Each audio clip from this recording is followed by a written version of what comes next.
Truth don't hide, it just waits for a face,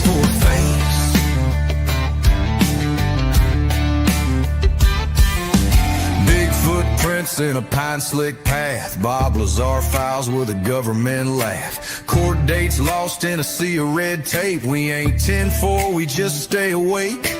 True crime tales in a borrowed voice. We speak for the silence, not by choice. Got boots on the dirt and eyes on the skies, digging up stories they hoped would die. Might, truth, and thunder, we don't back down. With a Bible in the glove box and boots on the ground. Aliens, lies, and backroom deals. We break that silence, 'cause the soul feels real.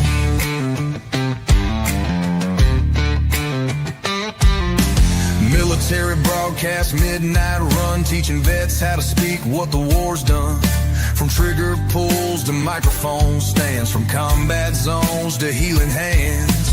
Public records, missing names, unsealed files, classified games. We chase what's buried, not what trends, and we pray for light at the truth's deep end. Might, truth, and thunder, we don't back down.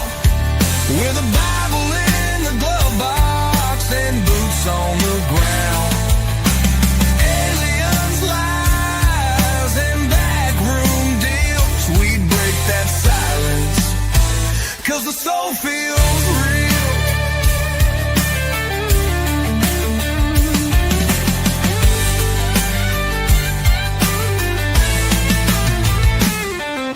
Some chase fame, we chase the facts. Some fold quick, we read the tracks. It ain't paranoia if it's always been there, and we ain't scared to lay it bare.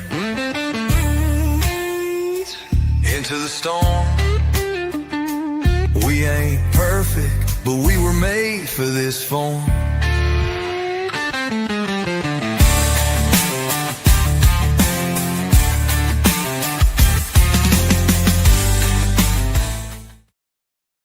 Hello, everybody, and welcome to Into the Weeds podcast here on Military Broadcast Radio. I'm Amber. And I'm Alora, and this is Oates.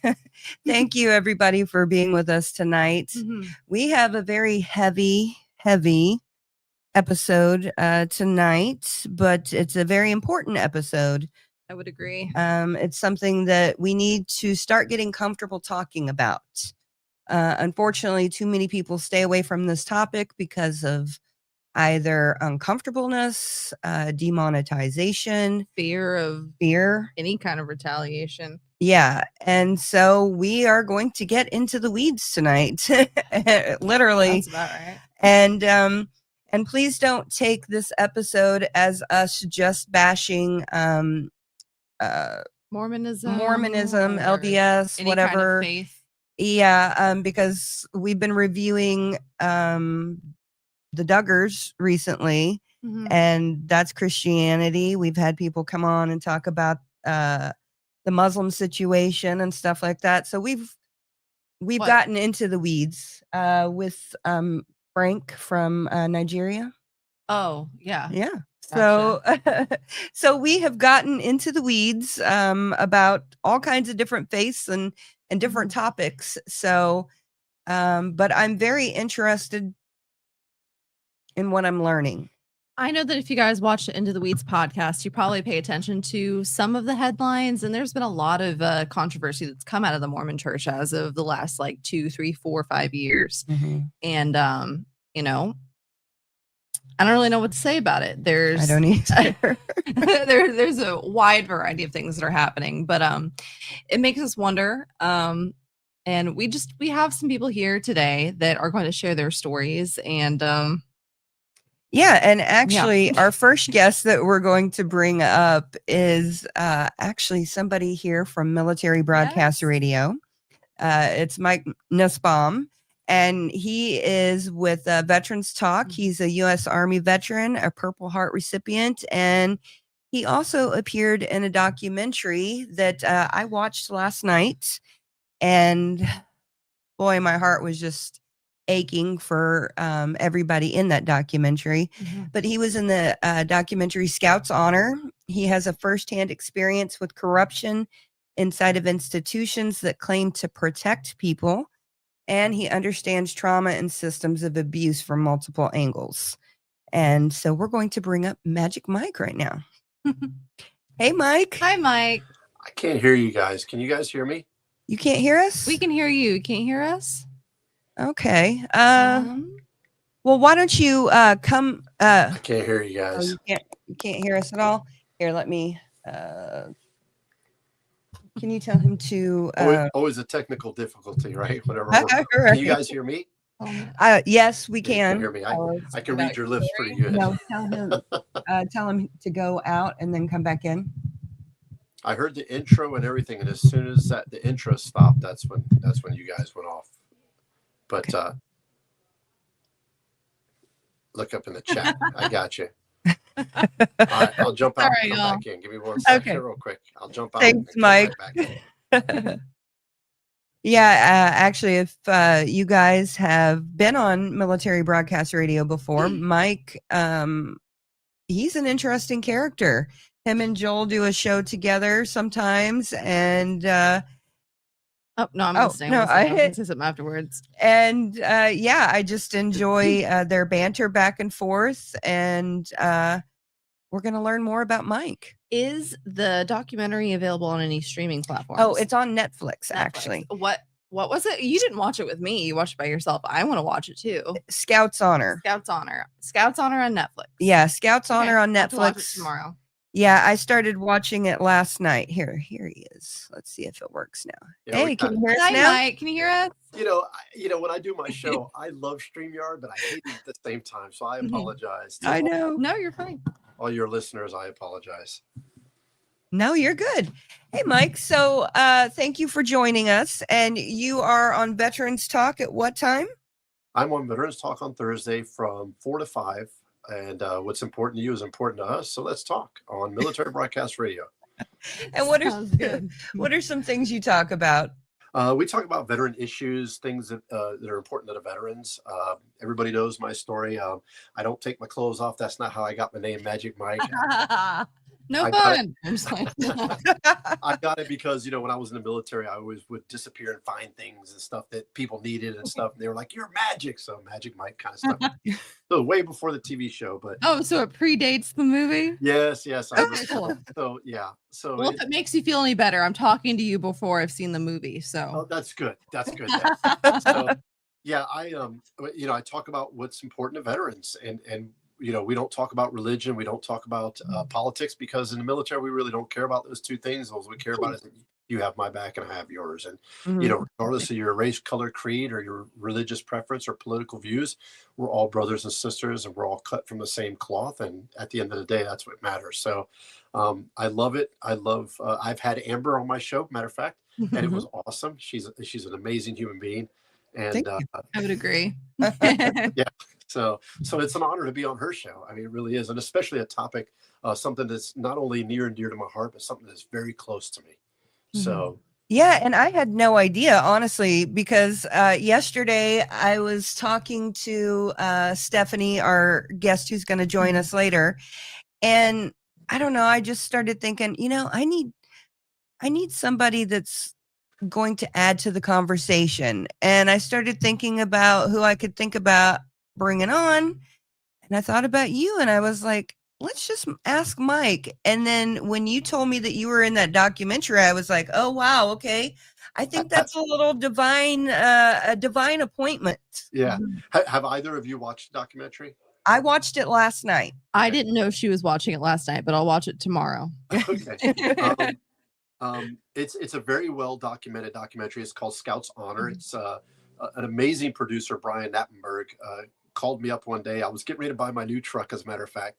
And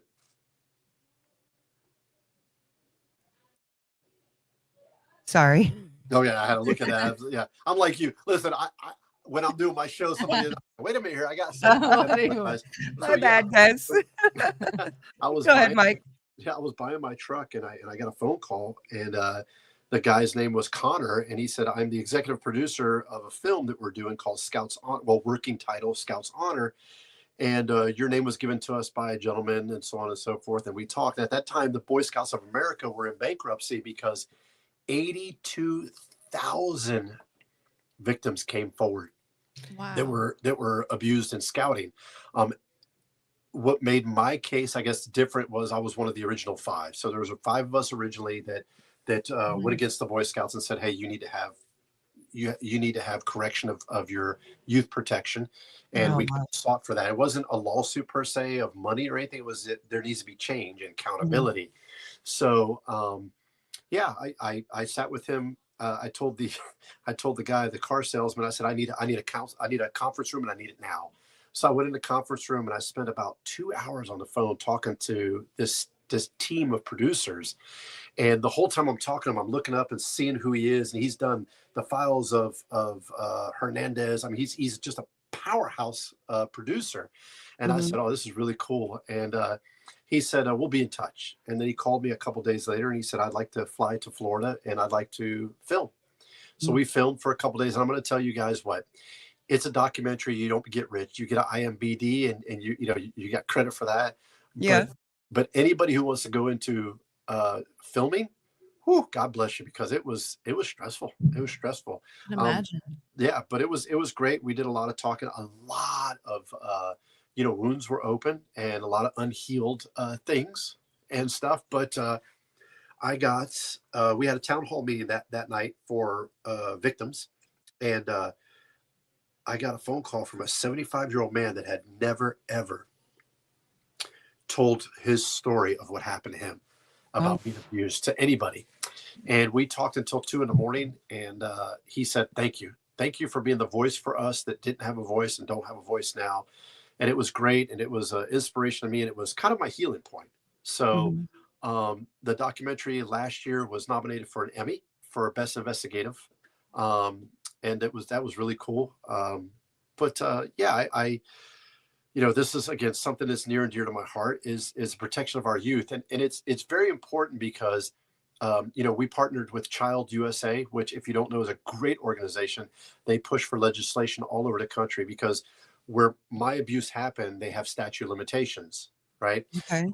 And because of that, there's no real monetary value, right? So they put a price of $4.2 billion on the Boy Scouts of America for these 82,000 victims. And then they weeded out. There's like 56,000 victims because a lot of them were repeat cases or whatever be it.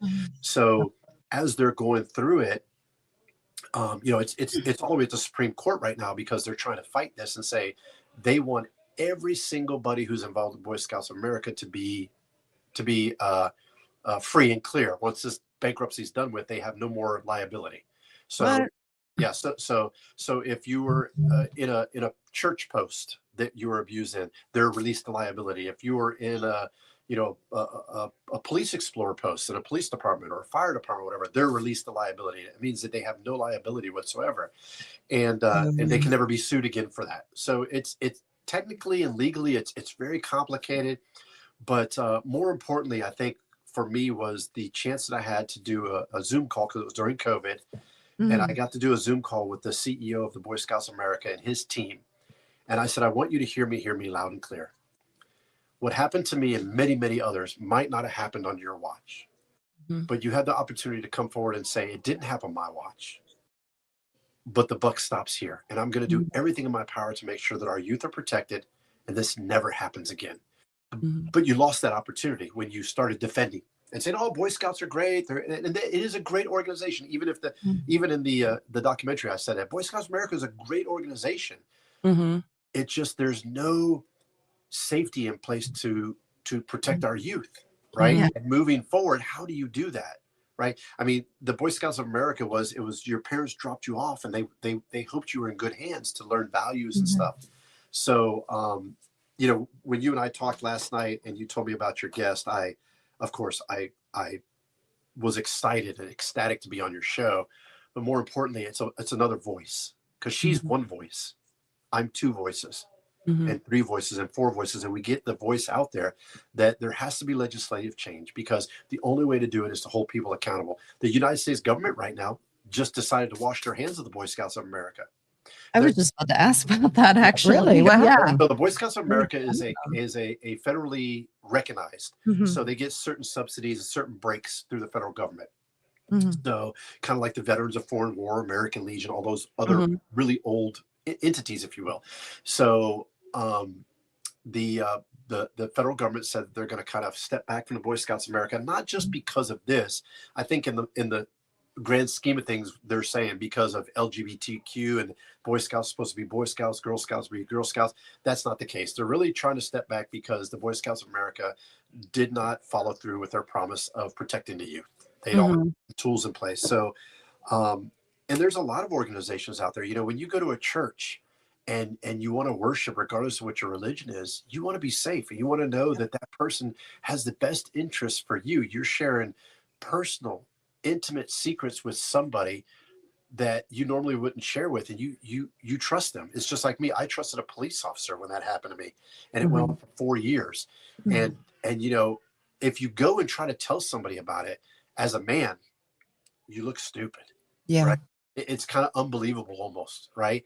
As a woman, it's the most horrific thing. It's like, oh my God, this happened to you, because I guess because it's more prominent and in the limelight. Yeah. I will say this, that either way, whether it's male or female, whether it's male on male, male on female, female on, it doesn't matter. It is abuse. It's disgusting. It changes the dynamics of a small young individual. Mental health issues and other issues that arise, and that we, you know, the battle is not over for us. We're constantly fighting that battle. Even today, I still, you know, I'm trying to cope with that and learn what my trauma was as a child versus my trauma in Iraq, and so on and so forth. And it has taken a toll. I've lost relationships, marriages. Really recently lost a relationship with a woman that I adored, and you know, and it's difficult. It's very difficult.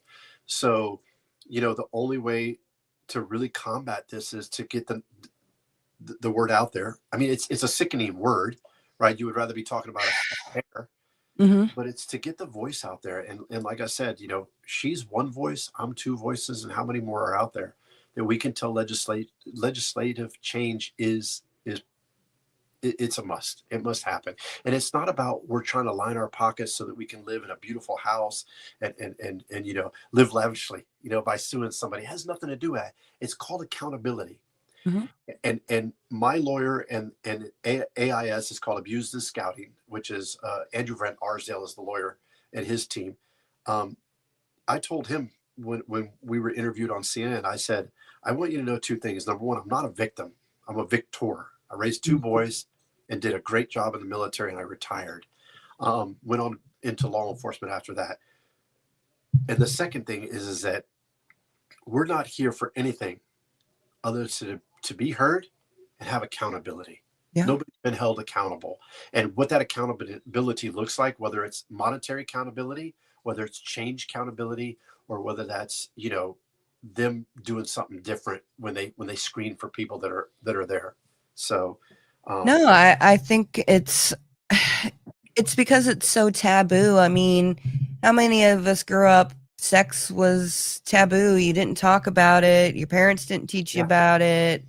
You know, Laura's had way more open conversations with me and my husband. I told you way more than you want to know. Yeah, yeah, I know way more about things, and we've been very open and honest. But to talk about sex in general really is hard. usually just taboo, and then to be vulnerable enough to share with everybody the worst moments of your entire life.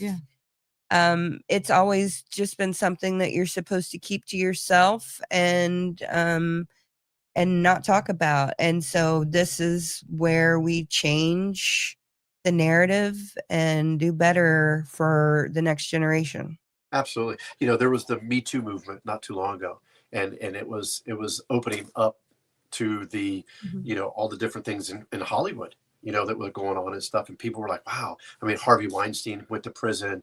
Not trying to make everybody laugh, you know, military broadcast radio, going to make you laugh. You know, the greatest porn star that every guy ever knew is in prison. Ron Jeremy? Yeah. Who would have thought that a porn star named Ron Jeremy would wind up in prison for sexual assault? Good. I'm so glad because I've heard so many stories from even like the smallest people that, just met him once or twice. Exactly. And it's again because somebody spoke out, and that's what it is. And your guest is, I say this on my show a lot and people get tired of me saying it, but people go, "Oh my God, you're a hero. You served in Iraq and da da da da da," and everything like that. People don't realize we look for our heroes every day. And she is truly my hero. To be able to come on this show and tell her story of what she's been through and be able to say, "But I'm not a victim. I'm a victor. And this is what I've made out of my life." I just found out within the last couple of days, that my childhood trauma has led to a life of,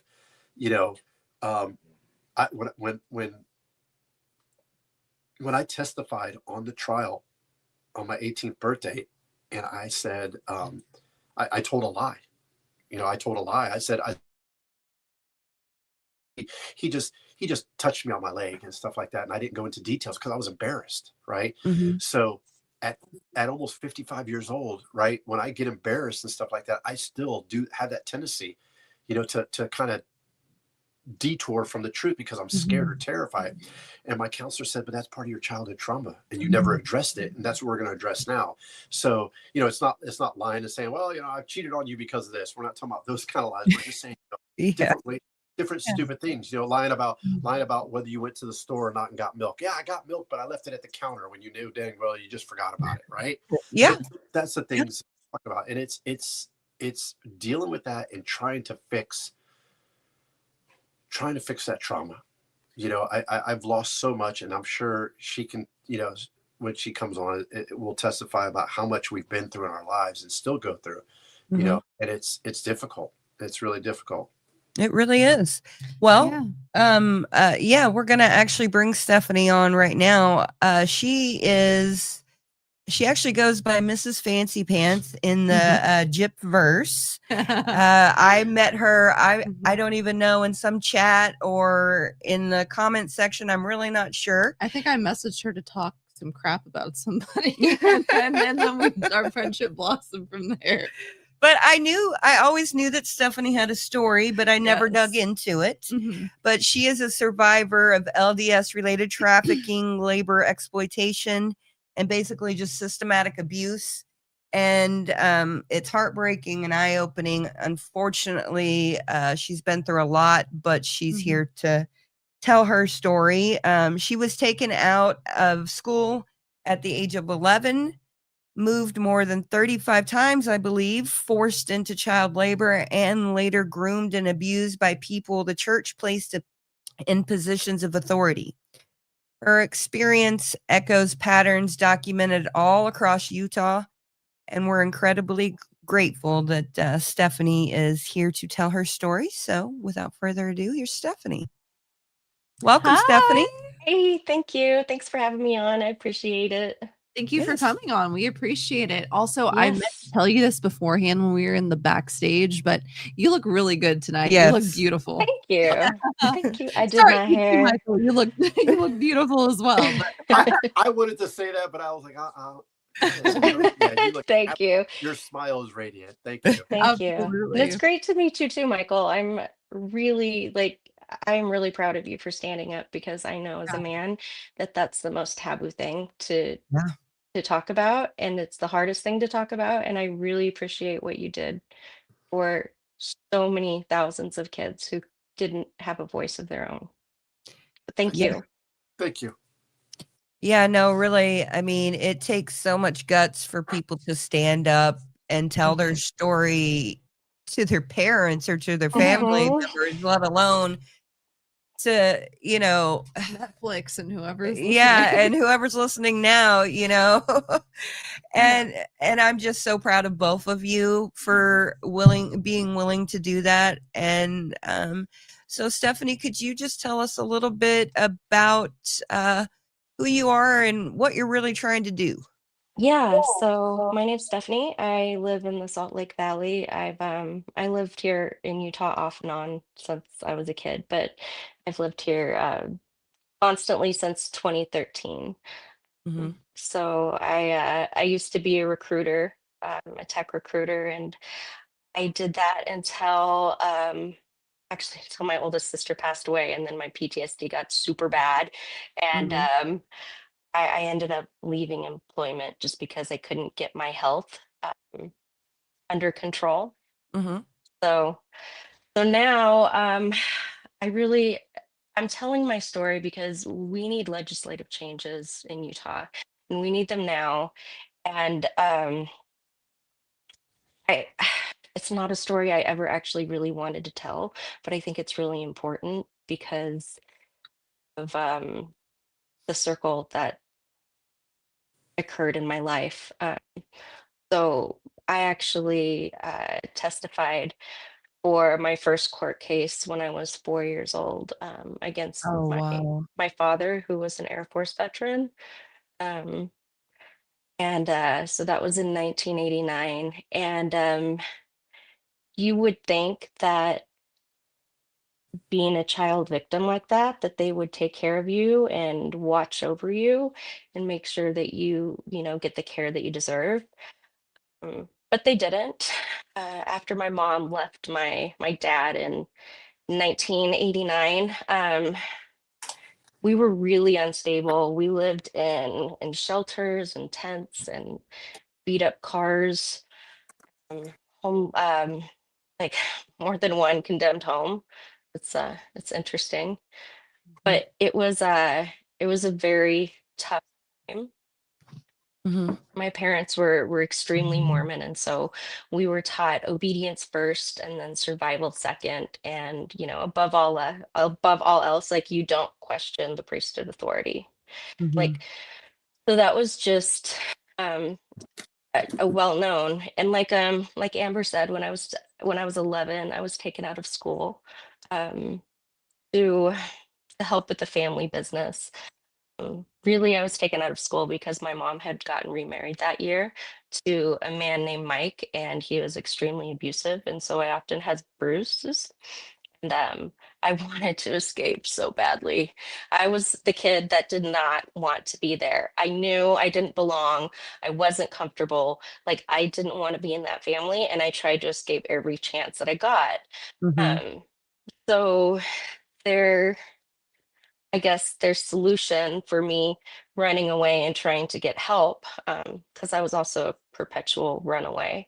Mhm. Mm, I don't blame you. Every everywhere I went, I would disappear, and child services would take me for a little bit, but I would always go back to my mom. And I found out what was happening. So my mom would get us, and then we would move in the middle of the night. So I realized when I was older, actually as an adult, that she was doing that so she wouldn't lose custody of us. Mm. Yeah. hmm I know a few So like that. yeah, right. So when I Mhm. was 15, the state dissolved custody, and we'll get into that in a little bit. And then the state of Utah placed me in the custody of my 21-year-old brother. Never a good idea, ever, ever a good idea. Yeah. To like give a 21-year-old a teenager, Mhm. especially me, you know. That's not smart. um so I lived with him and his wife for about a year, actually almost exactly a year, before I was forced to get married at 17. So Yeah. yeah, Forced to get yeah, married. I was forced to get married. Mhm. My boyfriend was 18 at the time, and my brother was tired of taking care of me, and the goal was to get me married anyway. And so he said, because I was having sex with him, I had to get married, or he was 18, or he was going to turn him for statutory rape. Mhm. And I'm like, that's horrible, Yeah. right? Mhm. Horrible. So because I actually met him, I guess he was already 18 when I met him, but I met him when I was 16. Mhm. So yeah, that's why I got married. Sorry, kids. Yeah, I'm sorry you had to go through that. My mom got married at 16. She ran away from an orphanage and married my dad. He was 23. It's So, hard.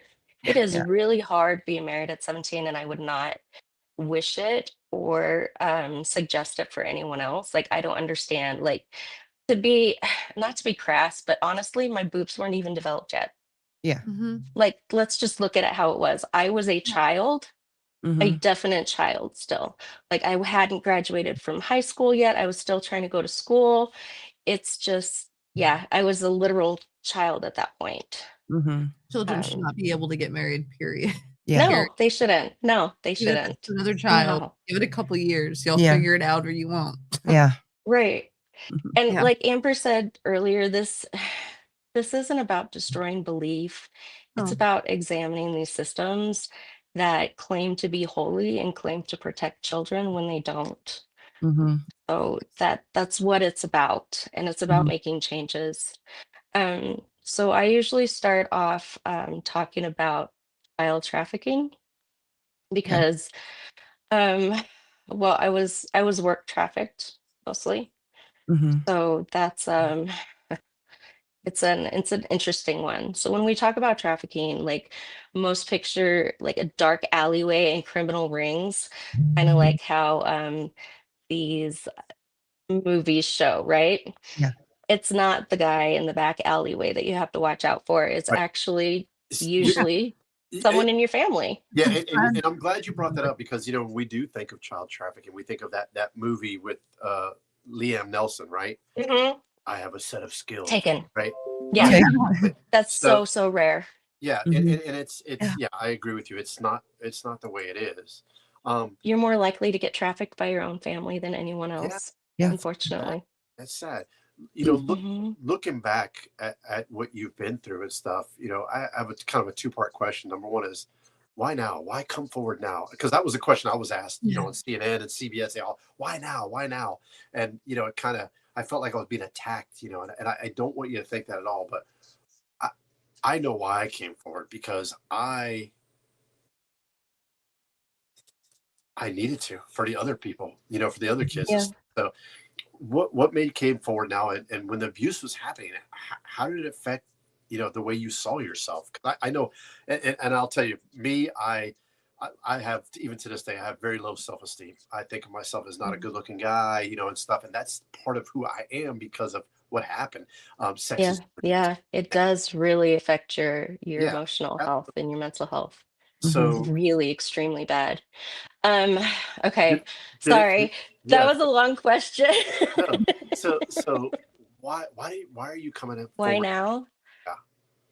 Because Utah is refusing to make changes.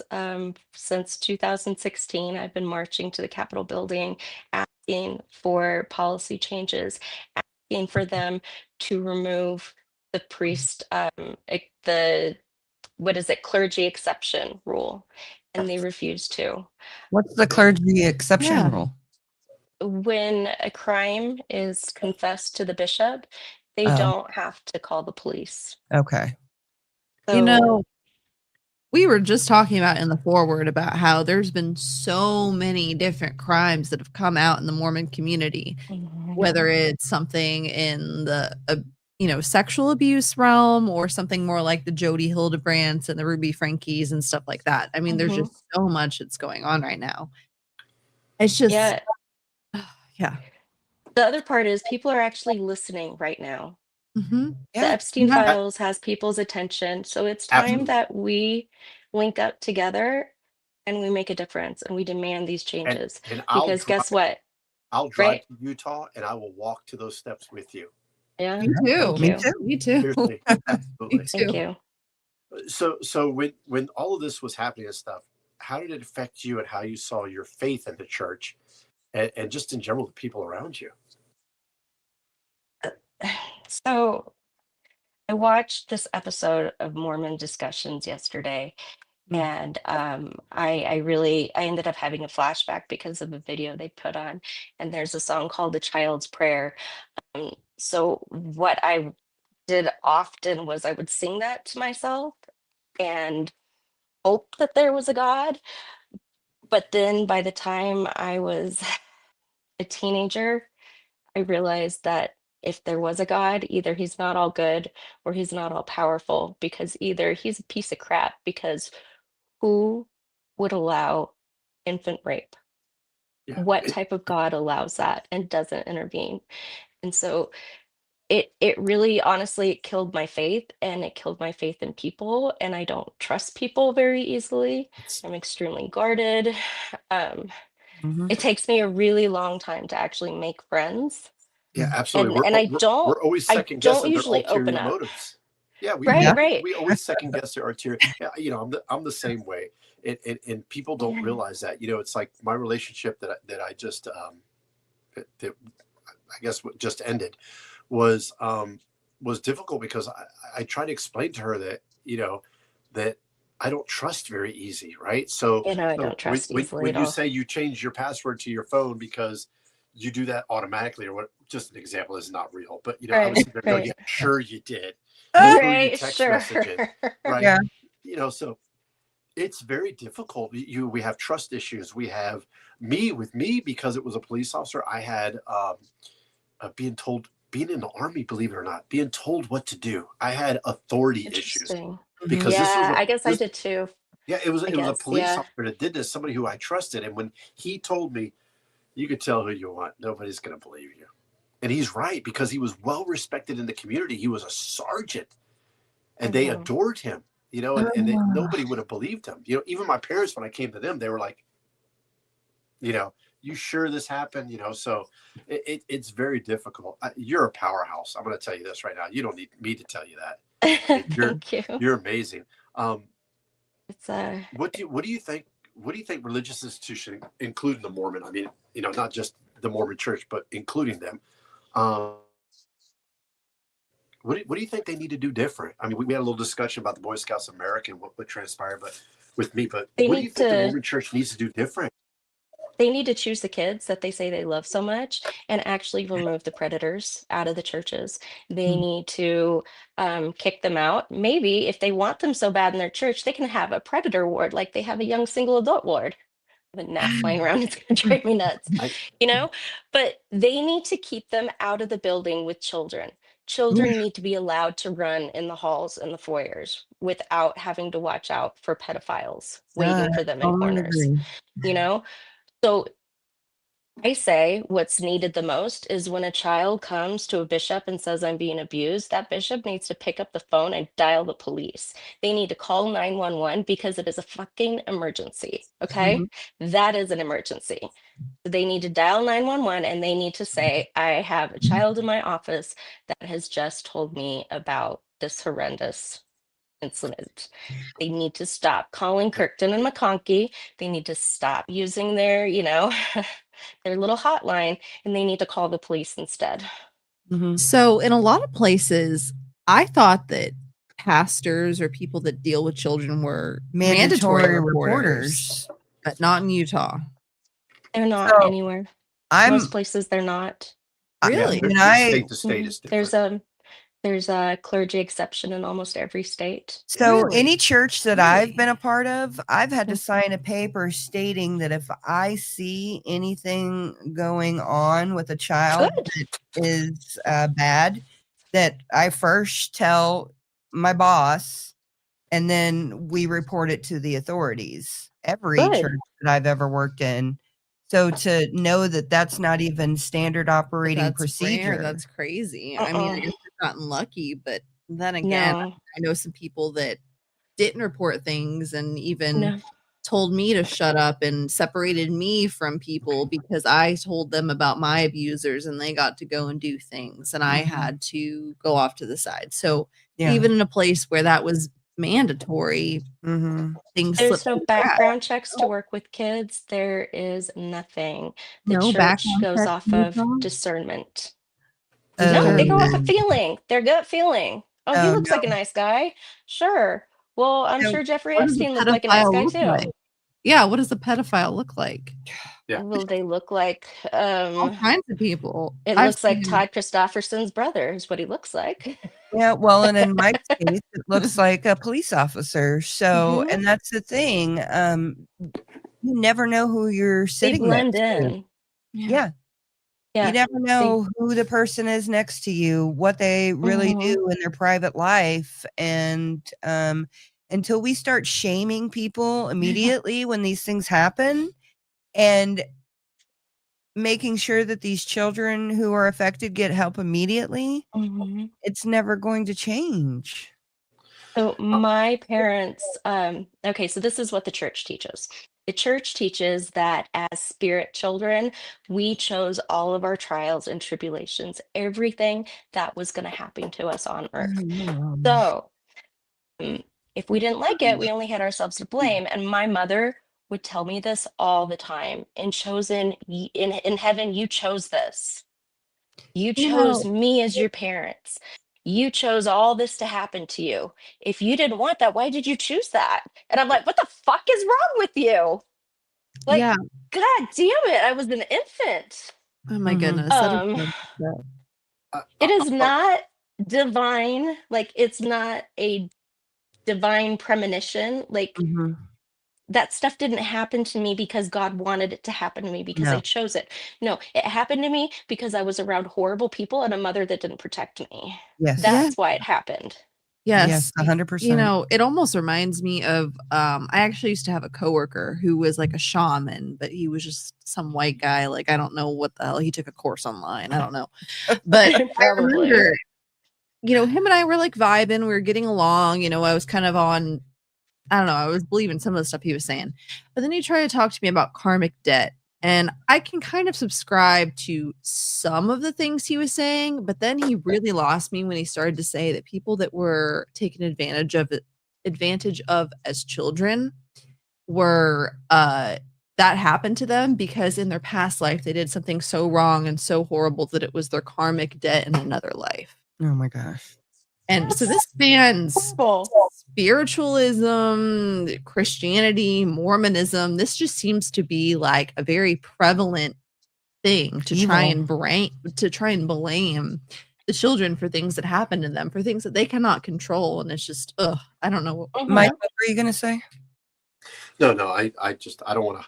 I'm definitely not hijacking your show. Oh, I'm never going to be invited back again. You're a guest. I just was wondering, what would you say to somebody?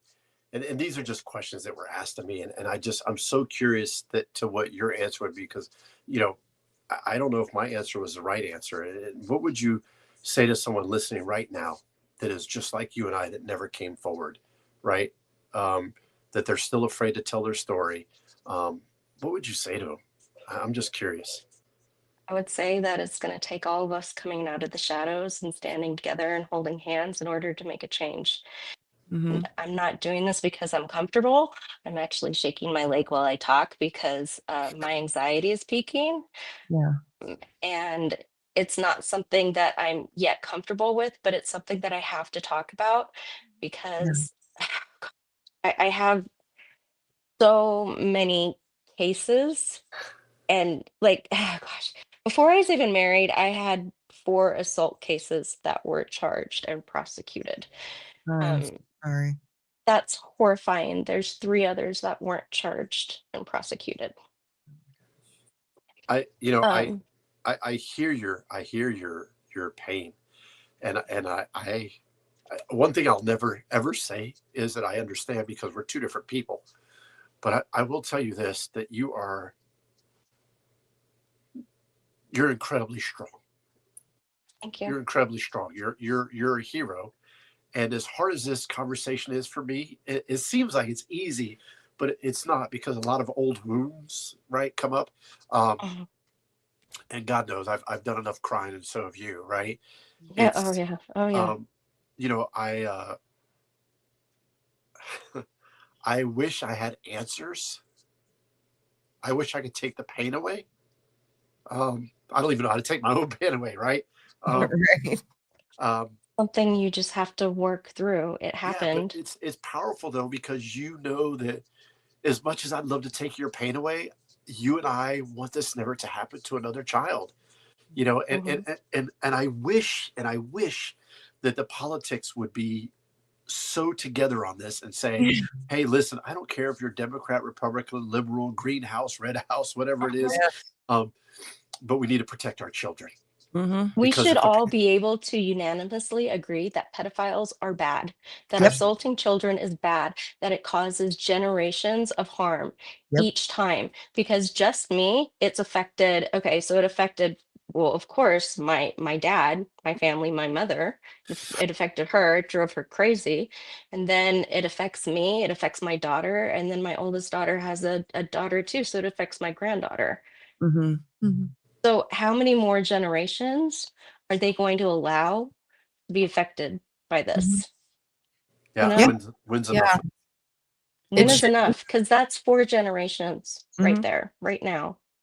No, Yeah, it should be something that is unanimously agreed upon by party lines, but there's I so don't many people who are understand trying why to it's protect not. right now, even with the Epstein files.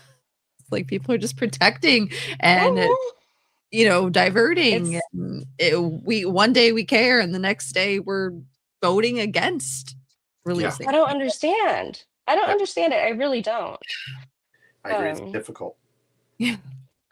it's So really how do difficult. we change things? What do we do?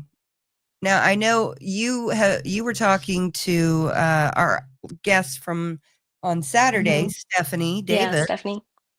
And so what kind of things are you thinking about doing to try and break through this door of Utah and their laws? Because Mike, I don't know if you know, but they don't have insane asylums or anything like that for mentally disabled None of people. them?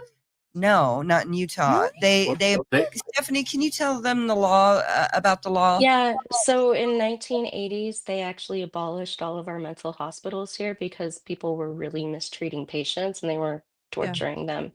So they closed them all down. We have a state hospital, but it is a temporary thing. It's not a permanent thing.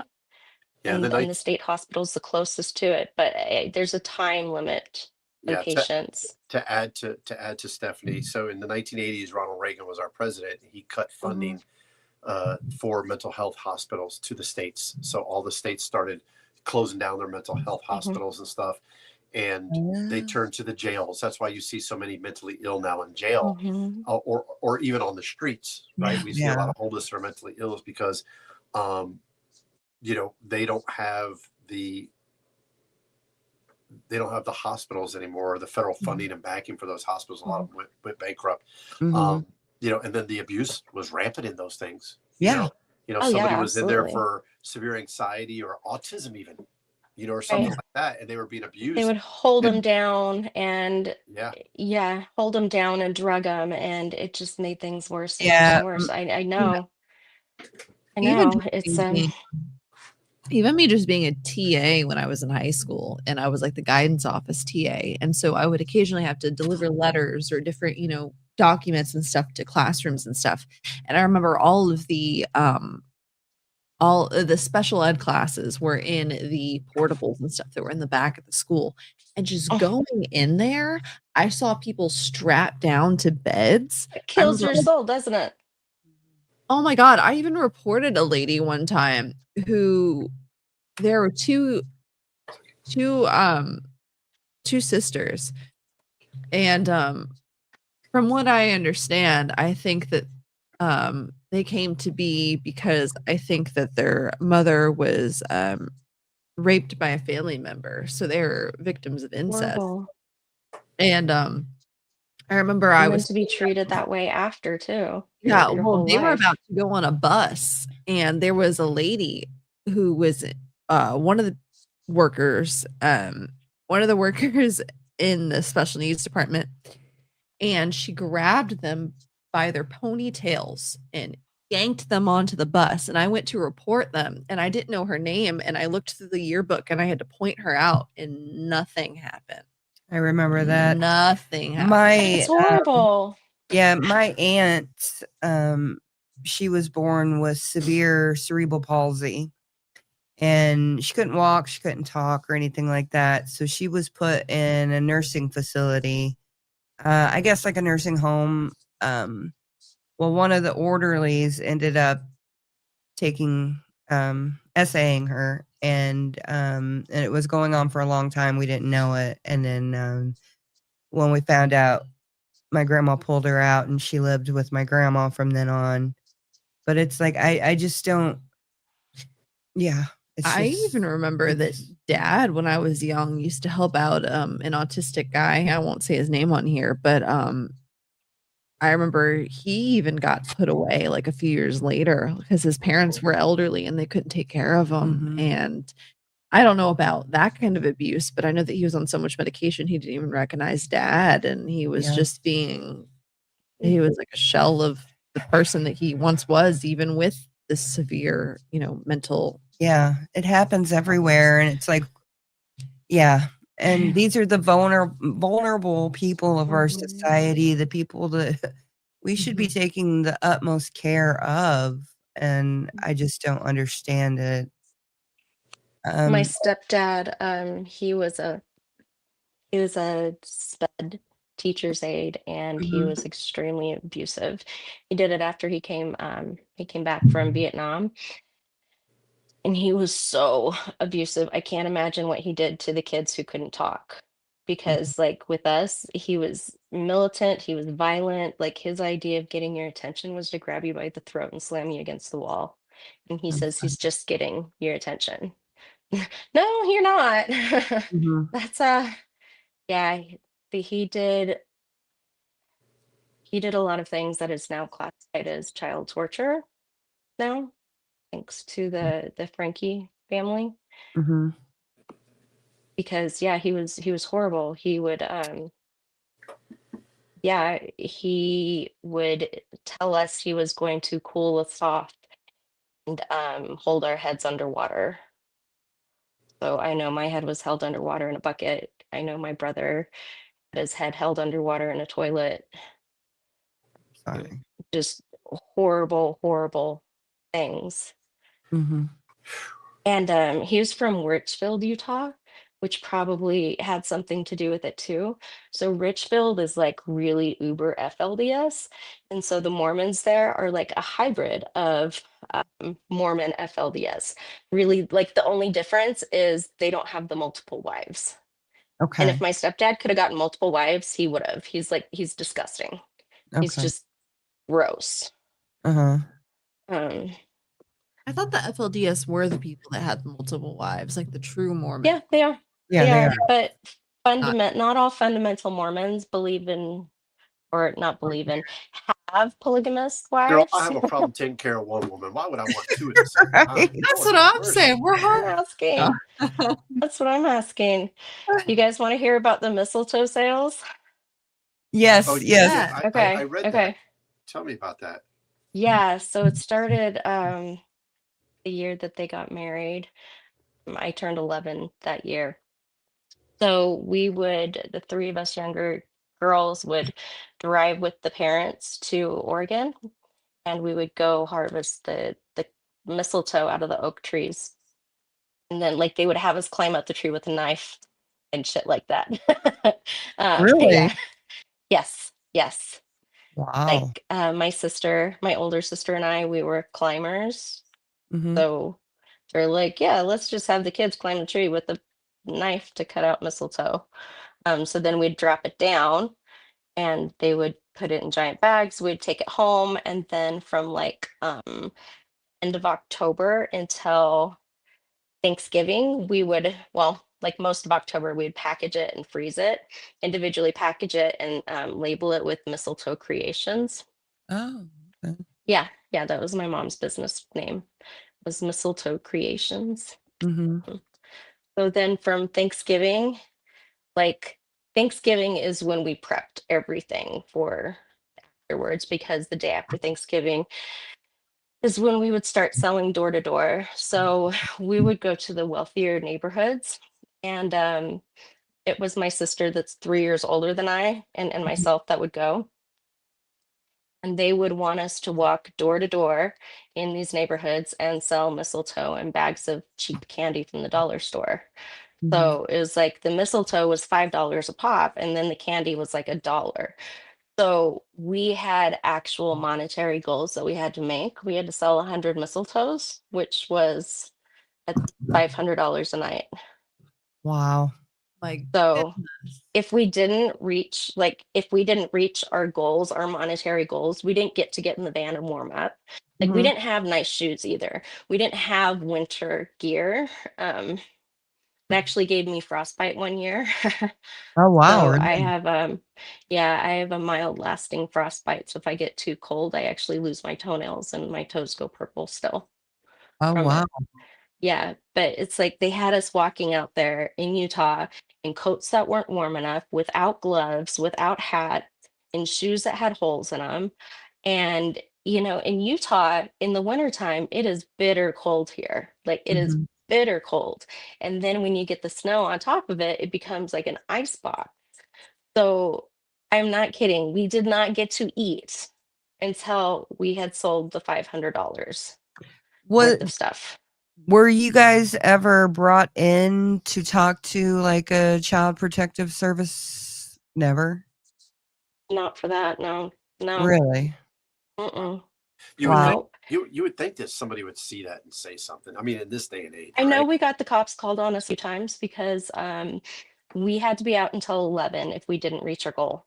Oh They my would keep us out goodness. until 11 looking for lights, looking for Wow. houses with lights on.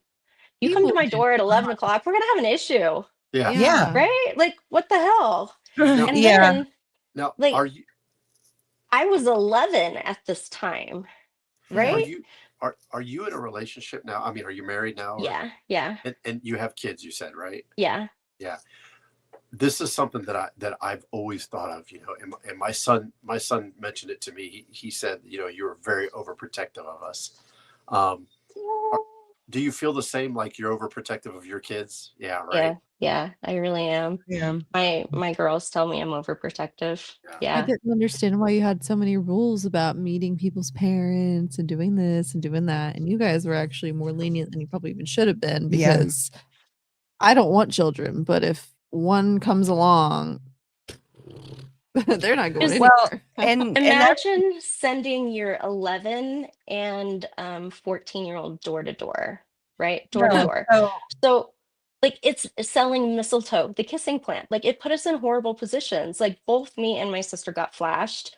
One guy was wearing a towel when he answered the door, and he accidentally dropped his towel, and stuff like that. Another guy in a robe, like, grabbed me by the hand and tried to get me to go inside to get the money. Like, it's not worth $5, buddy. no. I know what you're gonna do. I've been through the ringer. Like, it's no secret.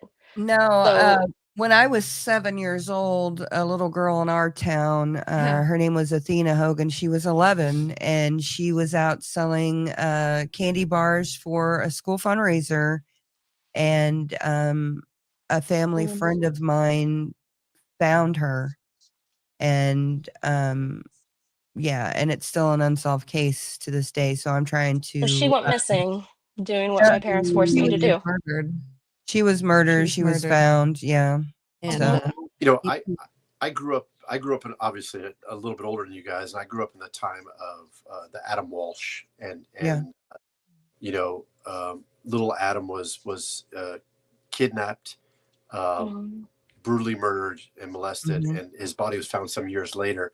Um, in Florida. He Mhm. was it was at a Sears and Roebuck's. Video games had just come out, and he Yeah, was I there. remember that case. Yeah, he was there with a group of kids, and the security guard came and was like, "Hey, you guys get out of the store. That's all you do is come here and play video games." And he was trying to argue with the security guard and say, "Hey, my mom's here somewhere," and he said no. So he put him outside the store, and the rest was unfortunate history with John Walsh then going on and doing Yeah. America's Most Wanted and so on and so forth. Hmm. And when that happened, it kind of turned America upside down, right? There was more Yeah.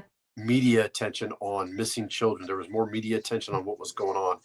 And I think our parents, at that time were a little bit more, but I still, I I played think outside until the light came on. Yeah. a With lot of street light. people in Utah have they joke about if they lose a kid, they can just have another. So I think that attitude is actually there. Oh my goodness. That's a real joke that people say in Utah. Listen, It's okay if something happens to you. I can always make another one. I love both my boys Horrible. dearly. I love both my dears dearly. I like, I love, and I want to say I love them. I love them equally.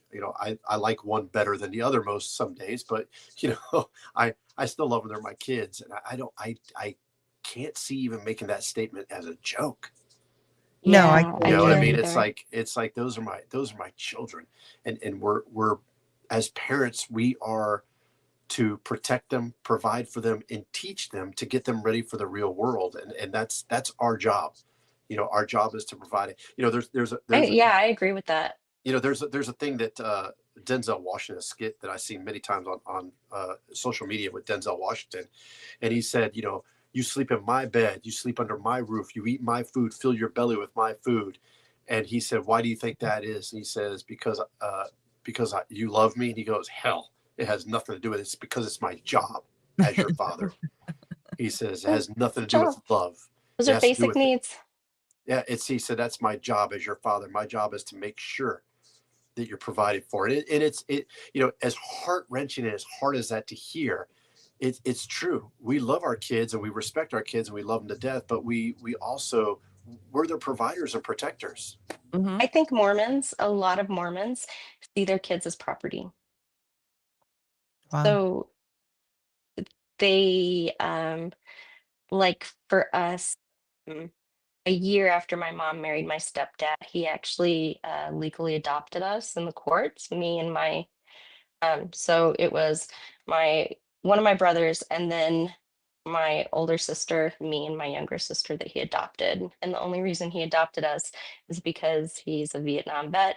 He gets Social Security and he got VA benefits. And so Mm. they gave him like 250 extra a month for each kid. Uh-huh. So his kids at that point were older. Like his youngest daughter was like 17 at that point.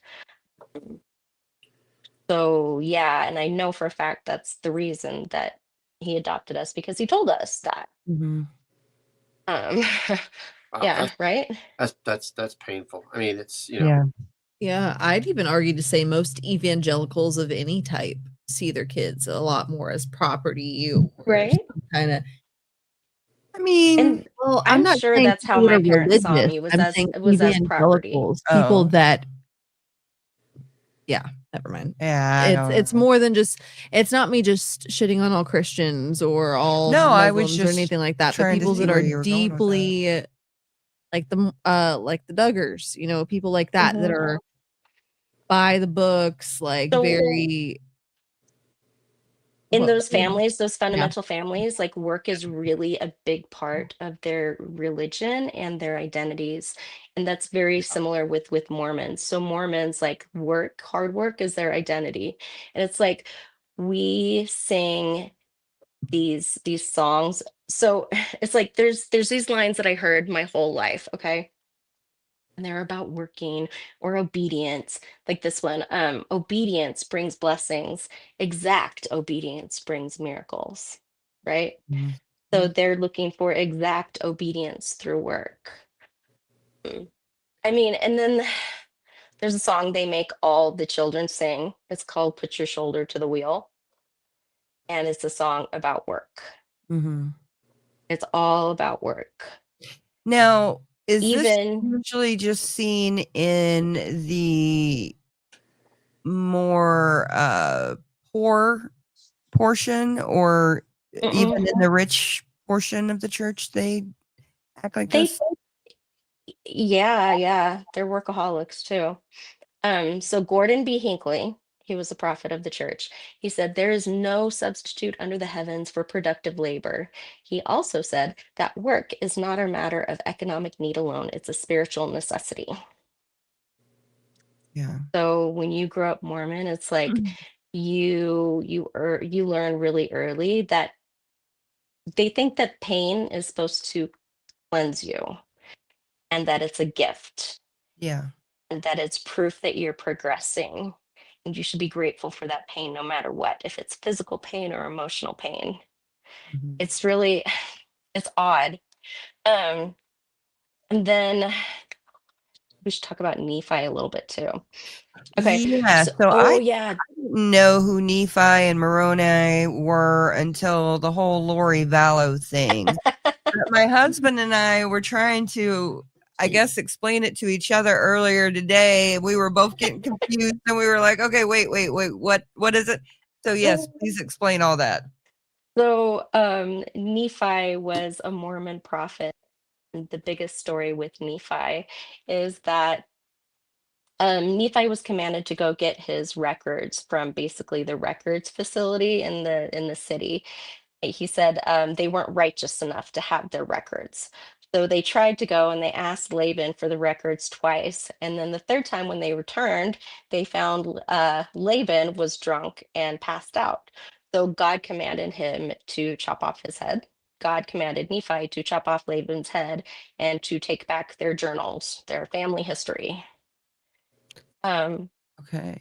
So that is the story of Nephi. So Nephi is a Was thing that that in we're the taught. Bible or In the Book of No, that's the Mormon, Book of right? Mormon. That's the Book of Mormon. So, Okay. like in primary is the kids' church. They start learning as young as 3 about Nephi. And in the primary manual, there's actually a lesson that says, I can be like Nephi. This is for kids, okay? So keep in mind that it says, quote, Nephi did not complain when he was hurt or bound by his brother. He trusted the Lord and was blessed. What the fuck are we teaching kids? Like, come on. That's pretty deep. Yeah. Like, Yeah. that is from the actual primary lessons. They start that as young as 3. Well, and I think what you're seeing now is okay. So when I started getting into true crime and like watching YouTube and all that stuff, I started noticing that there was an abundant amount of true crime cases coming out of Utah, Idaho, Colorado, and there was most of them were Mormons or had some kind of adjacent affiliation or something like that. And I was Mormons are just like, snapping. and I was just like, what is going on? And then now there's this whole revelation because of because Hidden True Crime, a YouTube channel, decided to do a 9-hour live mic. This woman who was very professional, we all thought, like a journalist and everything. She did this 9-hour live, and we thought that she was going to present a lot of facts and evidence because she handles court cases and different things like that. And the live stream was about her being stalked. Yeah, and she harassed. stalked and harassed She's and not all being that. stalked or harassed. Yeah, she never produced any kind of evidence, and actually she showed more that she was having that kind of tendency allegedly. And it's crazy because we were there, physically there, actually at the Crime event. Con, and we didn't see any of this or hear of this until months later. Well, a couple weeks later, but yeah. A while later. Yeah, Blew but it way out of proportion. but It's lawfare at this point.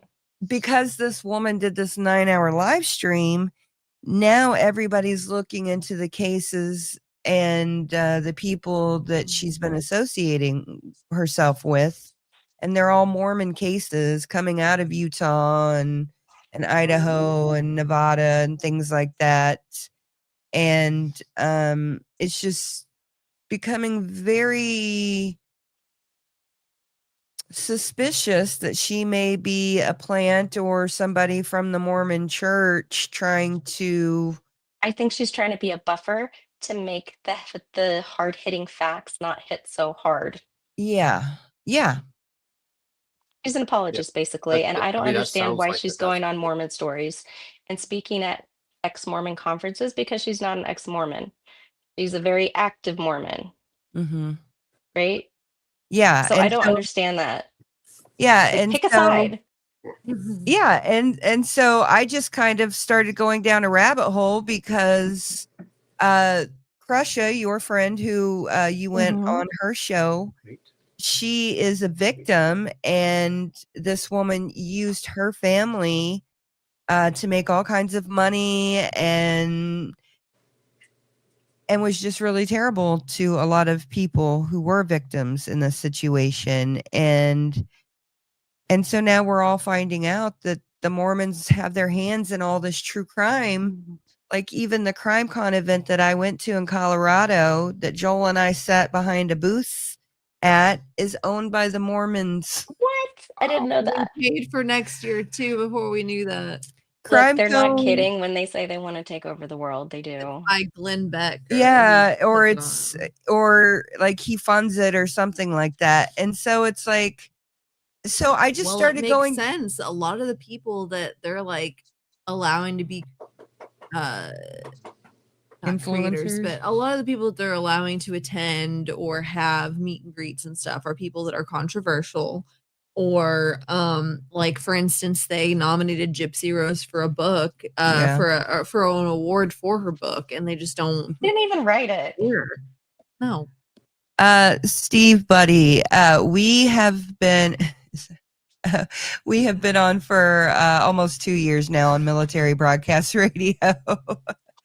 So, yeah. So I don't know. I'm just like, you know, it blows my mind. You know. Sorry, Mike had to head out. Oh, that's okay. Uh, There's, I think, over. Yes, thank you, Mike. I think there's like over 80 NASDAQ companies that the church has invested in that they've bought stock in. Really? Uh-huh. I mean, the church is worth $244 billion. Yeah. We know of. That we know of.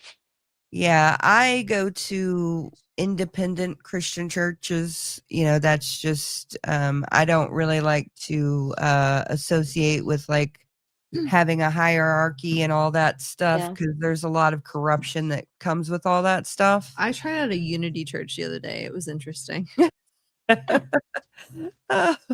Oh, is Mike coming back in?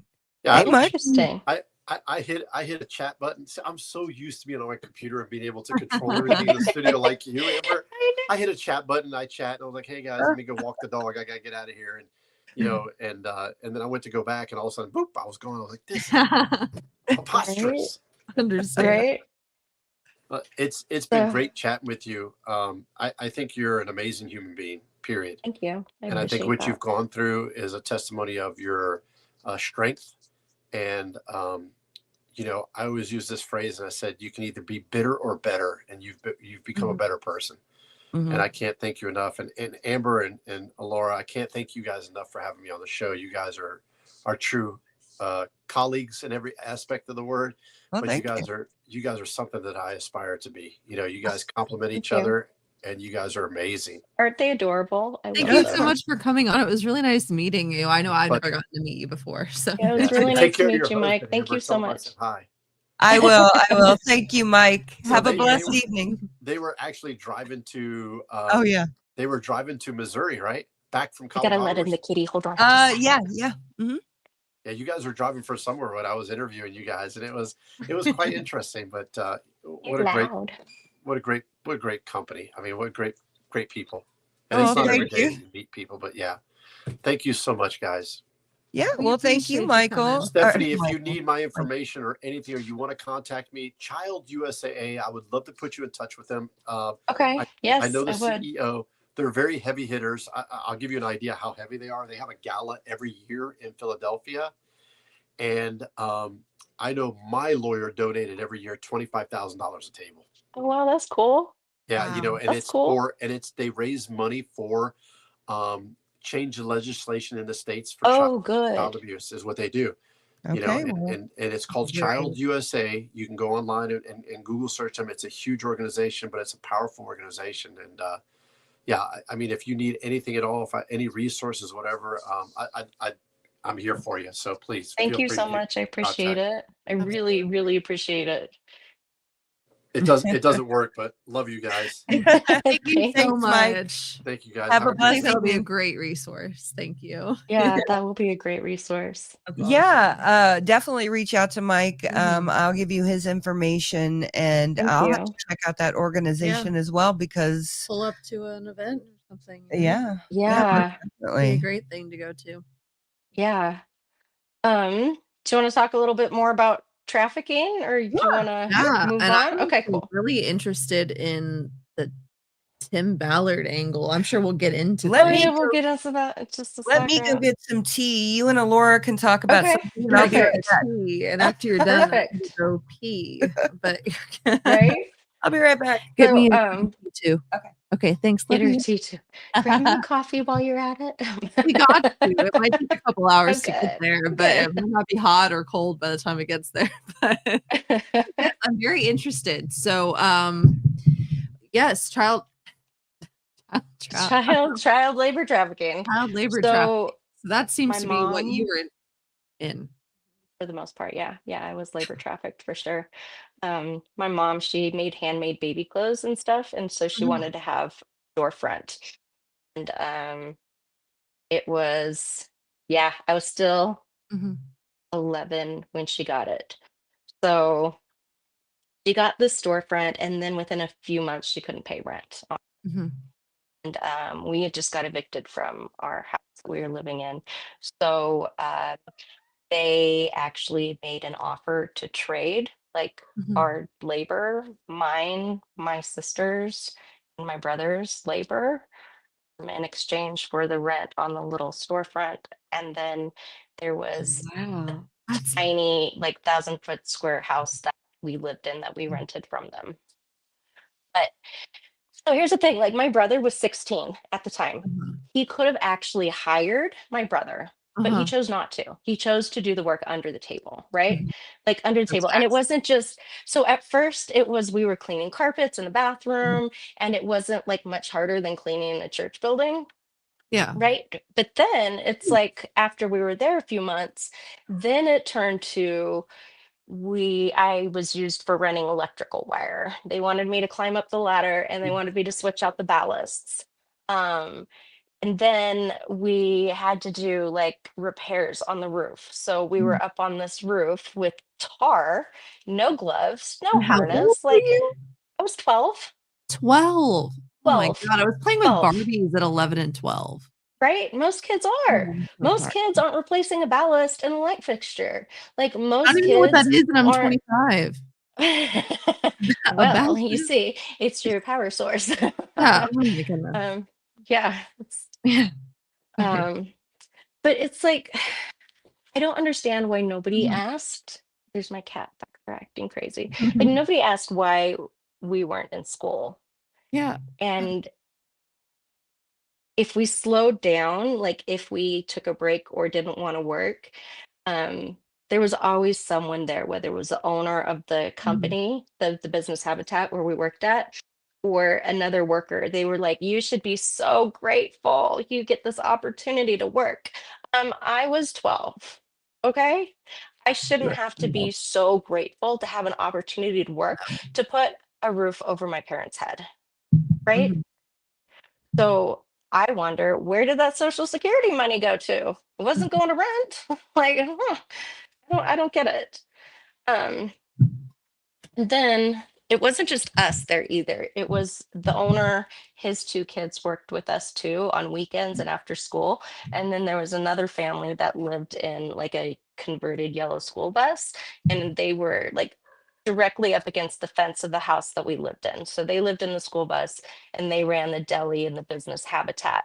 And so the girls would sometimes work with us, and that was like the like only socialization really that we got for a long time. We were there for almost a year.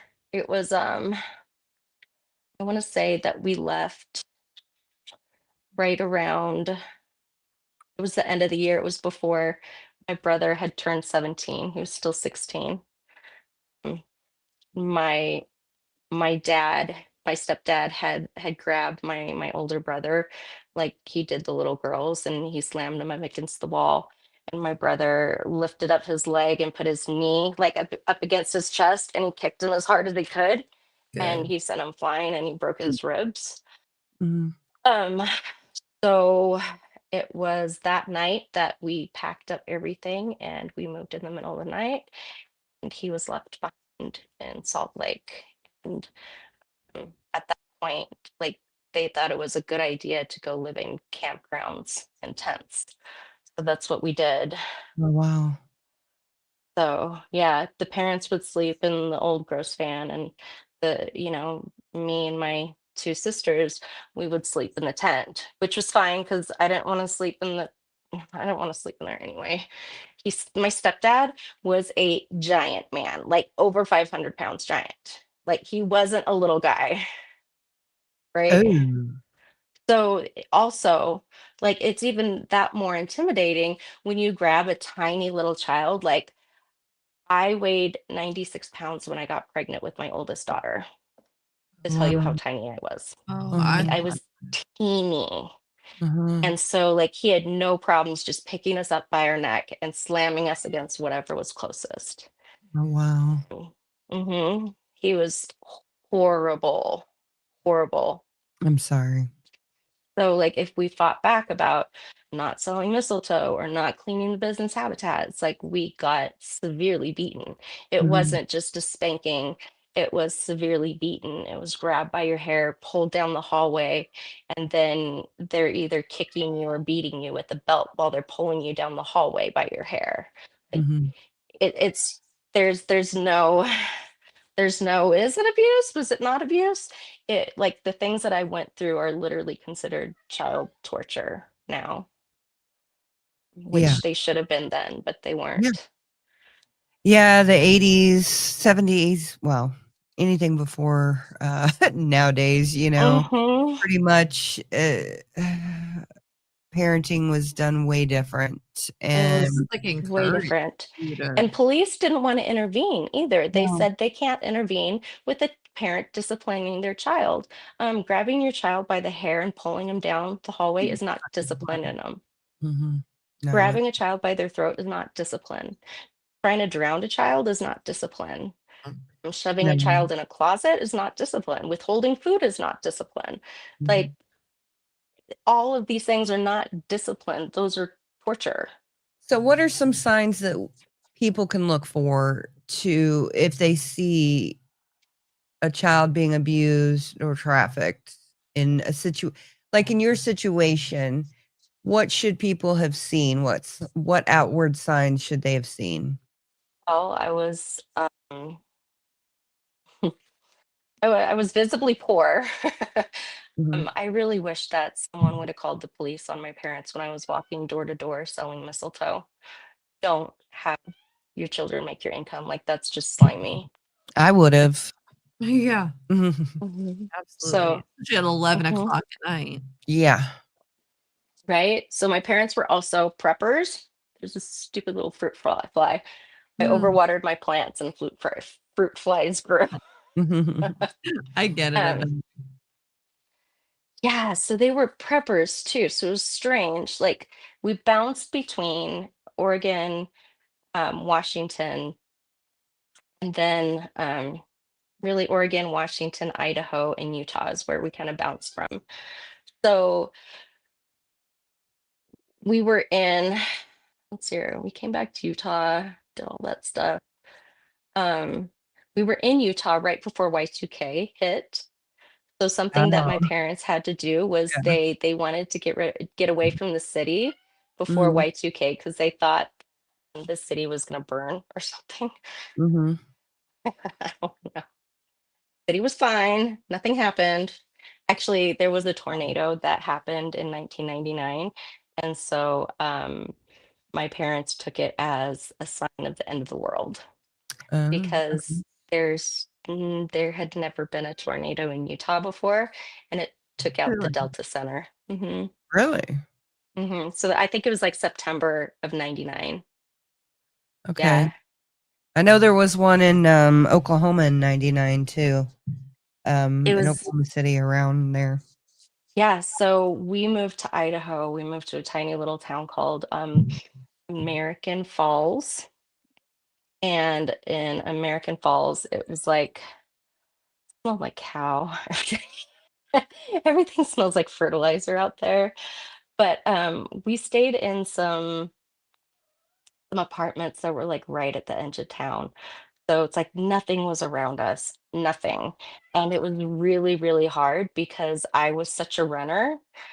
They put me in a position where I had run away and there was a lake close and it was winter time and I was trying to hide from my parents in the freezing cold in Idaho.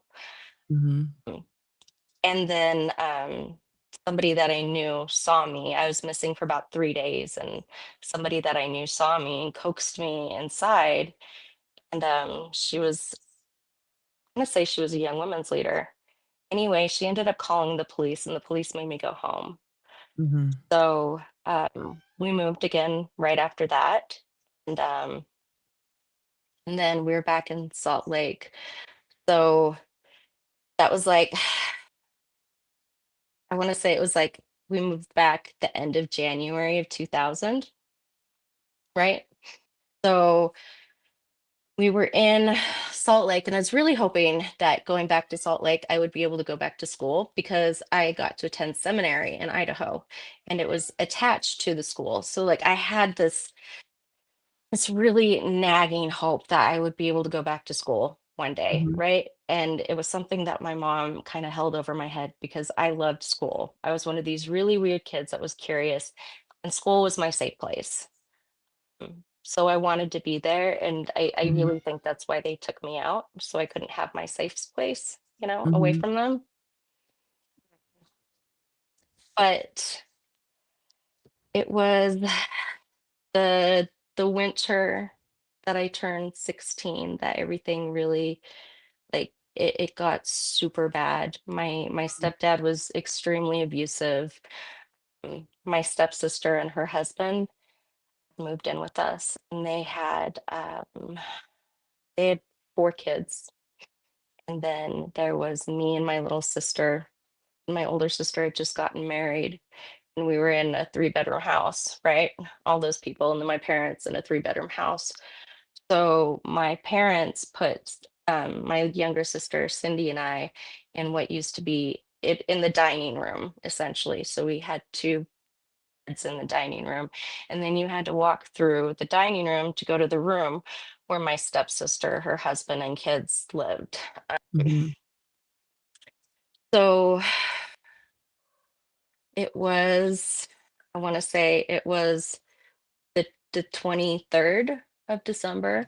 My stepsister's husband tried to assault me, and I was kicking and screaming as loud as I can, as loud as I could. My parents were upset that I woke them up. They didn't do anything to help me, so I ended up telling my young women's leader, and Mm-hmm. thankfully, like, she had the compassion to call the police instead of the bishop. Oh, excuse me. Um, You're good. Take your time. so so night when I had gotten back from the police station from reporting it, from recording my children's justice statement, I got back home, and my parents were just livid with me.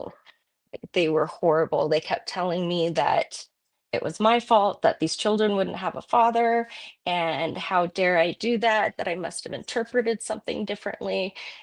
It was a parental touch. It wasn't a sexual touch. And they said that he was sleepwalking.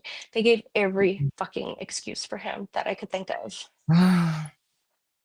Even my stepsister, Mhm. she excused it. So the night of, so my parents, they locked me in like this storage room. Like my stepdad just pushed me in it, and then Mhm. they put like a chair up against it so I couldn't get out. And Oh, it was wow. full of like just crap, like just junk. So I was in there, and it felt like forever. It wasn't. It was only like overnight. Mhm. So the next day was Christmas. And the next day was Christmas, and my parents were telling me that, I didn't deserve Christmas because I had ruined someone else's life. But they were going to give me something anyway. So I opened the box, and it was a really long FLDS style green dress, and it went all the way up to my neck here. It went all the way to my wrists. They made me try it on. It went all the way to my ankles. And I had also found out that on Christmas Eve that my attacker Richard had been bailed out. So my parents called the bishop of our ward, and the bishop went and bailed out Richard, and he paid for him to stay in a motel. And then when things were looking bad for him legally because I was going to testify, the church helped him move to Mesa, Arizona. I'm sorry. And I have to point out that he had 4 toddler children at this time, 3 little girls and a boy, right? So if he was assaulting me, trying to assault me, I know for a fact he was already assaulting his little girls. Yeah.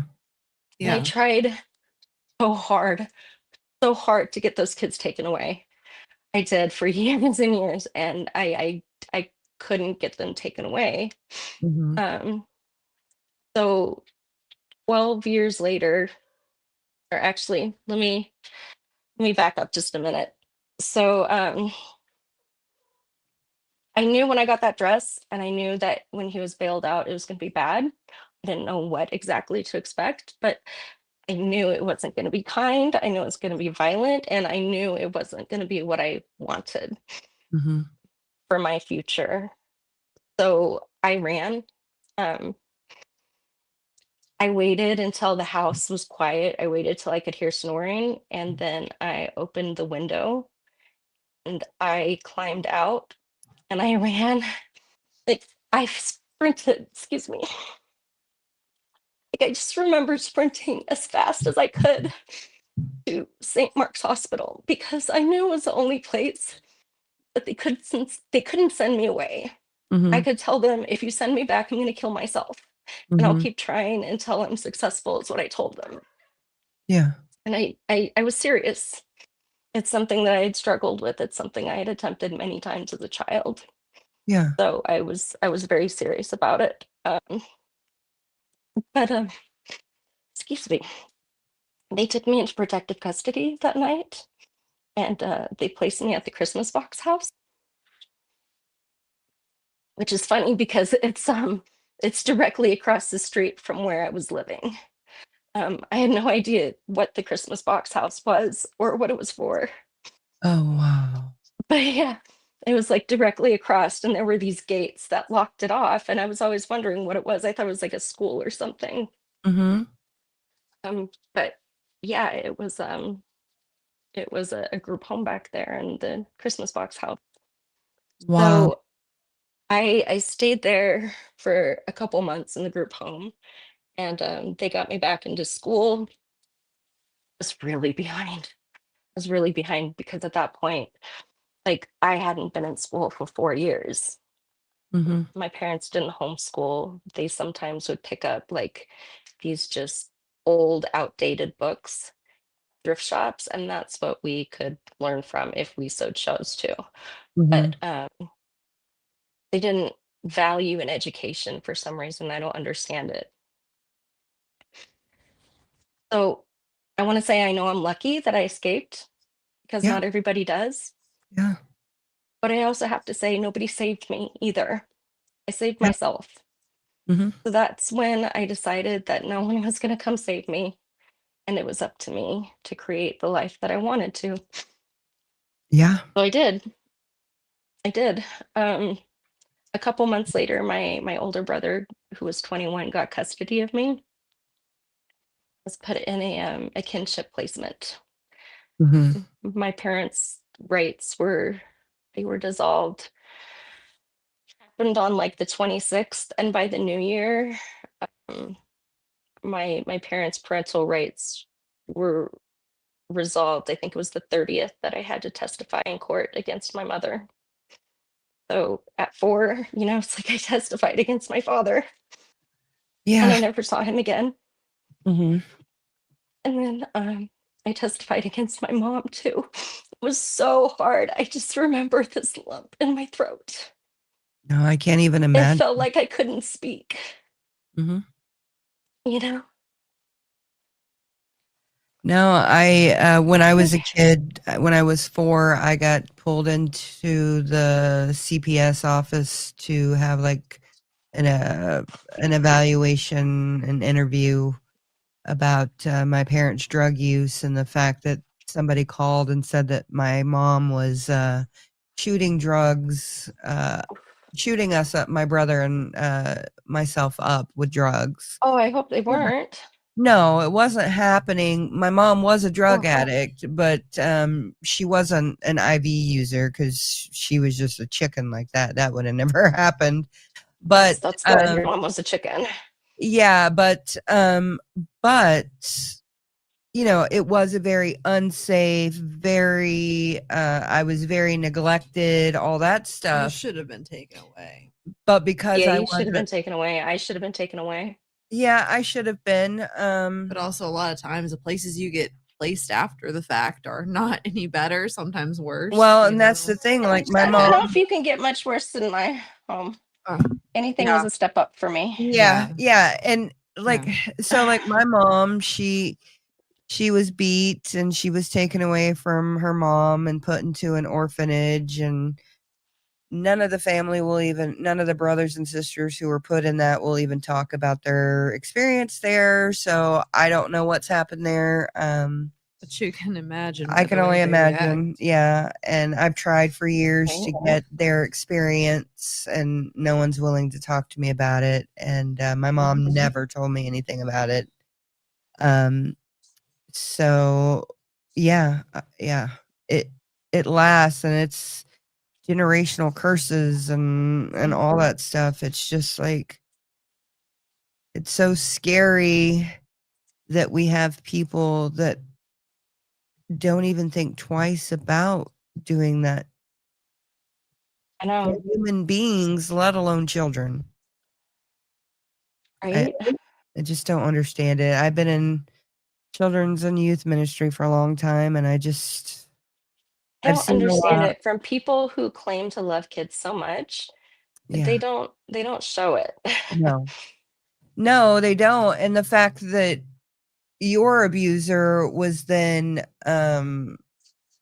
moved, or he was bailed out and moved to Arizona. And then how long did it He take had him to 6 more actually, victims. 12 how years. many, 12 years. and He how had many? 6 more victims that we 6 know more. of. Yeah, and what are the statistics of before a predator gets caught, how many victims do I they know have? he has at least 9 victims. At least I 9. know he has at least 9 victims that I've counted that I know of.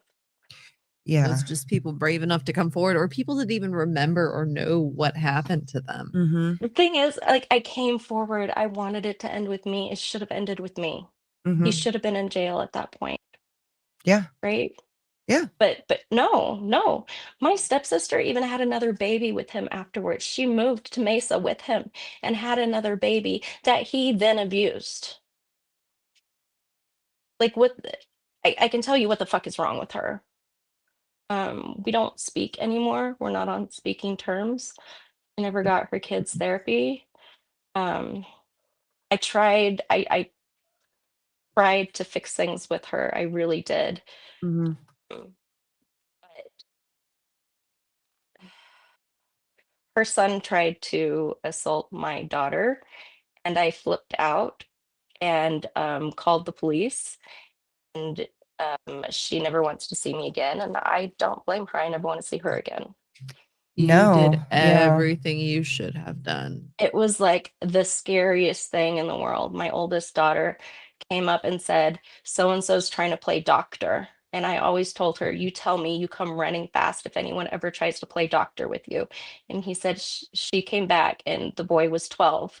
And she said, Mom, so and so's trying to play doctor with her.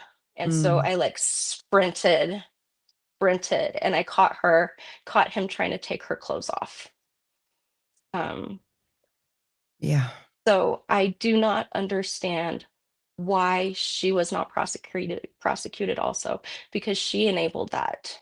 She knew what happened. She knew that he was a predator, and she had no issues putting children in front of him for prey. Like, why would you do that? Would you put a bunny in a hyena cage and expect the bunny to be okay? No. Why would you expect to have children with a child molester and say, "Oh, he's not going to touch my kids"? You're not that fucking lucky, because he will. He will. He will damage your kids. He will destroy your kids. No, I agree. I mean, it's just, like I asked Stephanie Davis the other day, is there a separation of church and state? Because it's There's happened. not. It's so prevalent in Utah, right? And I think she said Utah was settled as a Mormon, I guess utopia first. So before it became a state, it was Mormon. So all the laws are built around the religion. All the laws are built around Mormonism. They only bent on a few laws so they could become a state. Yeah, So it's that means they just do these things in private. yeah, I didn't know until Millennial told me a week or two ago about the law here in Missouri that they had that it was a Mormon extermination law that if you saw a Mormon, you could shoot them or You know why that law was there? why? Because Joseph Smith was taking 14-year-old girls. They were Oh, between 12 and 14 that he was trying to take. He burnt down a printing press that printed bad press about him. That's why his really? ass got tarred and feathered, because he burnt down the printing press for the town, and the townsfolk came and got him and tarred and feathered him. So if he hadn't burnt down that printing press because he didn't want the truth getting out about him, he wouldn't have been tarred and feathered. He wouldn't have gone to prison. And then, like, he was killed trying to escape anyway. So, like, I he's didn't not a know good that. guy in any shape or form. Like, he's a pedophile. He's a pedophile con man, Joseph Smith is. Like, I he was a treasure hunter before he started the church. So I knew that. I used to know a lot more than I remember because of all my cognitive issues. I've actually taken classes on a lot of this stuff. Yeah. I can't remember everything. But yeah, I don't understand. Brigham Like, Young, the next prophet, had a wife as young as 13.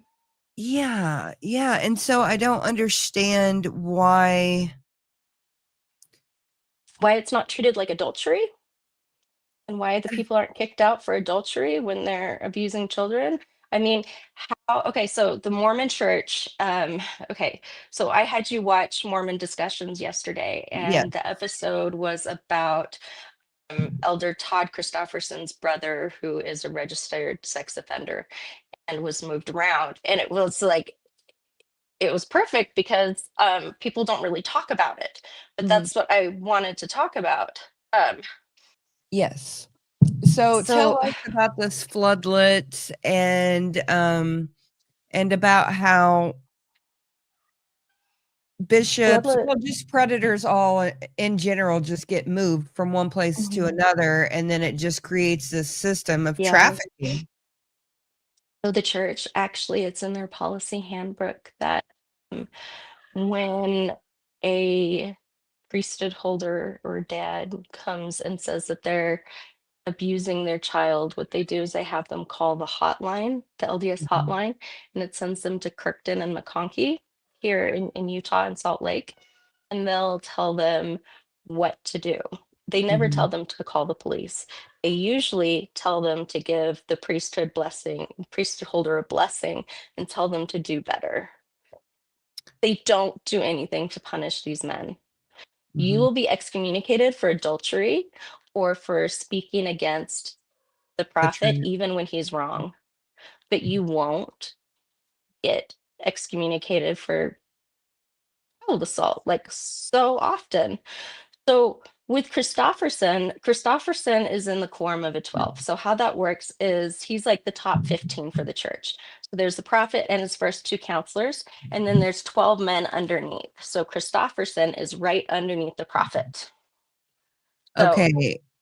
is And his brother. so the prophet, is it kind of like the Pope? Mhm. Okay. And is he supposed to be infallible as well, or Yeah, he talks to God. They're okay. like this. They have Okay. nightly combos. Okay. Okay. Okay, Yeah, I so just wanted to the make sure. prophet's supposed to speak for God. Okay. So this guy is right underneath the prophet, and how many It's his brother. oh, It's it's his his brother. brother. And his brother has at least 12 victims that they know of that have come forward. Okay.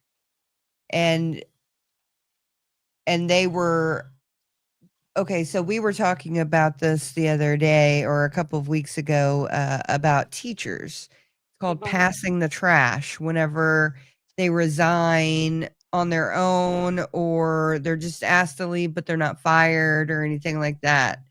And it's basically they're just being passed from one place to the next. The church will pay for the move. What? Mm-hmm. The church will pay for the move. Okay. No, I did not know that. I That's didn't. kind of what she was saying about her abuser. It's not just me that it happens to. It's policy. Yeah, but moving somebody to Arizona, you know, like, oh, I'm gonna help you pack you up or whatever. It's another thing to like pay for the whole trip. And the bishop brought him a Book of Mormon and visited him in jail and said he was so repentant. I want that bishop to know what he did. I want him to know how many extra victims that man has because he refused to act and because he bailed him out and because he said, oh, well, my discernment says that he's repented.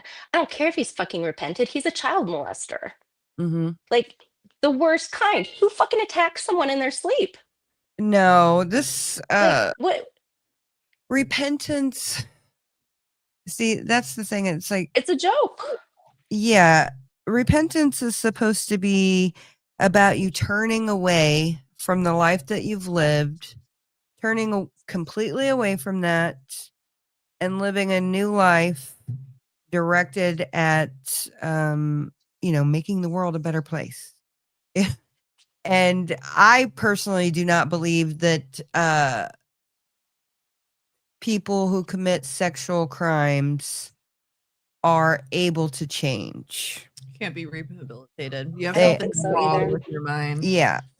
I truly believe that. And so if you're over the age of like 10, there's not coming back from it.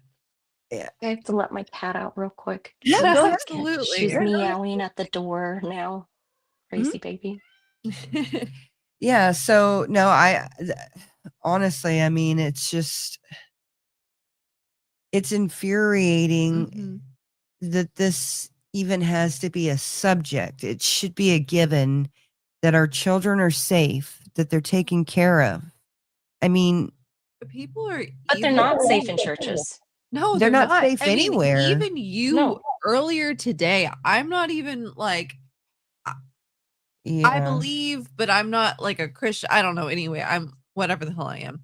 But she literally asked me if I could help out with some kids in a specific group because they're so afraid that the people that could interact with them could be doing something else or have ulterior motives. You know what I mean? So the thing is there's this thing called Celebrate Recovery, and then there's these AA meetings and all these different programs that meet at churches all across the nation, right? Addicts have Maybe they should have different locations for that. Maybe they should have adults only churches that they hold those meetings at because it's not safe for children.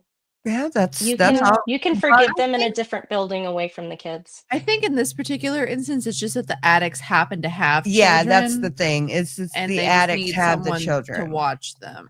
Okay.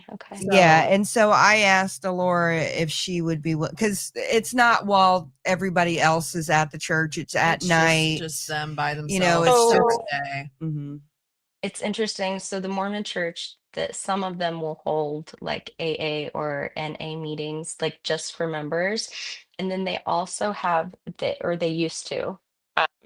They also used to have meetings for people who were pedophiles, and they were trying to do a 12-step program with them. Nope. That ain't happening. So these pedophiles are meeting in one room while Young Women's is going on in another room. Yeah, no. And, yeah. maybe we should talk about my Pensacola experience now. Yes, let's hear it. So I moved to Pensacola with my brother after he got custody of me. Probably it was like 4 months later. So we moved in July of 2001. And then so when we moved there, like he got this amazing house for super cheap. It was like $70,000 and it had a pool. Like we were Oh, moving from Utah to Florida, so everything's like really cheap, right? So we had a house that had a pool in the backyard and it had a washer and dryer and everything there.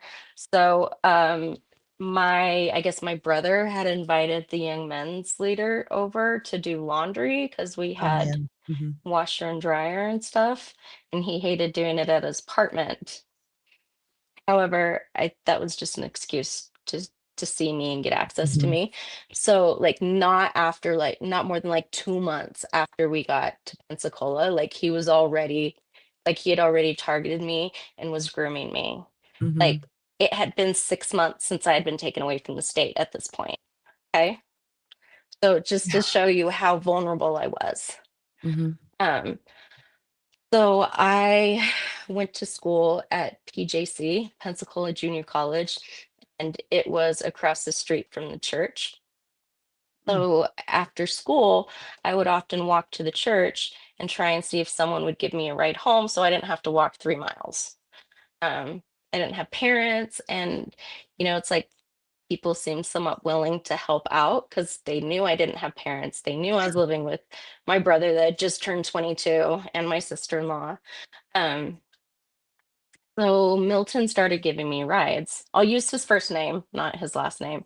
He's been he hasn't been charged. I actually didn't report it till I was 23, so that's past statute of limitations. Um, but so next thing I know, like Milton's at my house doing laundry, right? And he's sitting on the couch. So we started watching movies together, and like he wanted to hear all about my life, all about, like my crazy family that I escaped from. And like this is how he played it. He focused on how smart and resilient I was to be able to go into a high school setting and be able to make up my curriculum. So Like he's like, mature. so mature. Not everyone can catch up like that. Wow, Because I'm so women proud mature of you. faster than men. Yeah, you're so amazing. I've never met a girl like you. I'm so impressed by you. Hmm. Like all that stuff.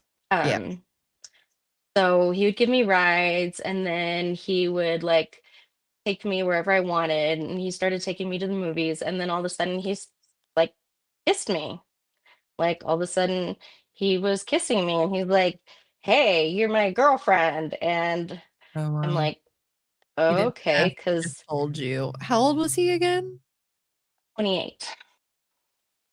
He was a first lieutenant, and he was actually in flight school at um, Pensacola Navy base. Hmm. Um, so I thought I had found a good guy. No, I found a pedophile again. Yeah. Yeah. So by the time I was 17, the like I had met my ex-husband in classes, and we didn't really like date until after he had left for basic training. Hmm. Because he left for basic like 2 months after I met him. Oh It wow. was it was super quick, right? Hmm. So I met him in September, and then he went to basic in January, and then he didn't get finished until June, right? Hmm. So it was like in April, and I was still, I guess, thinking I was dating Milton. So I told a few of my friends about the situation, and they saw how horrific it was. So one of my friends told the bishop, mm, which should have been helpful, right? You Hmm. think that should have been like an adult intervening, Hmm. an adult like intervention? No, no.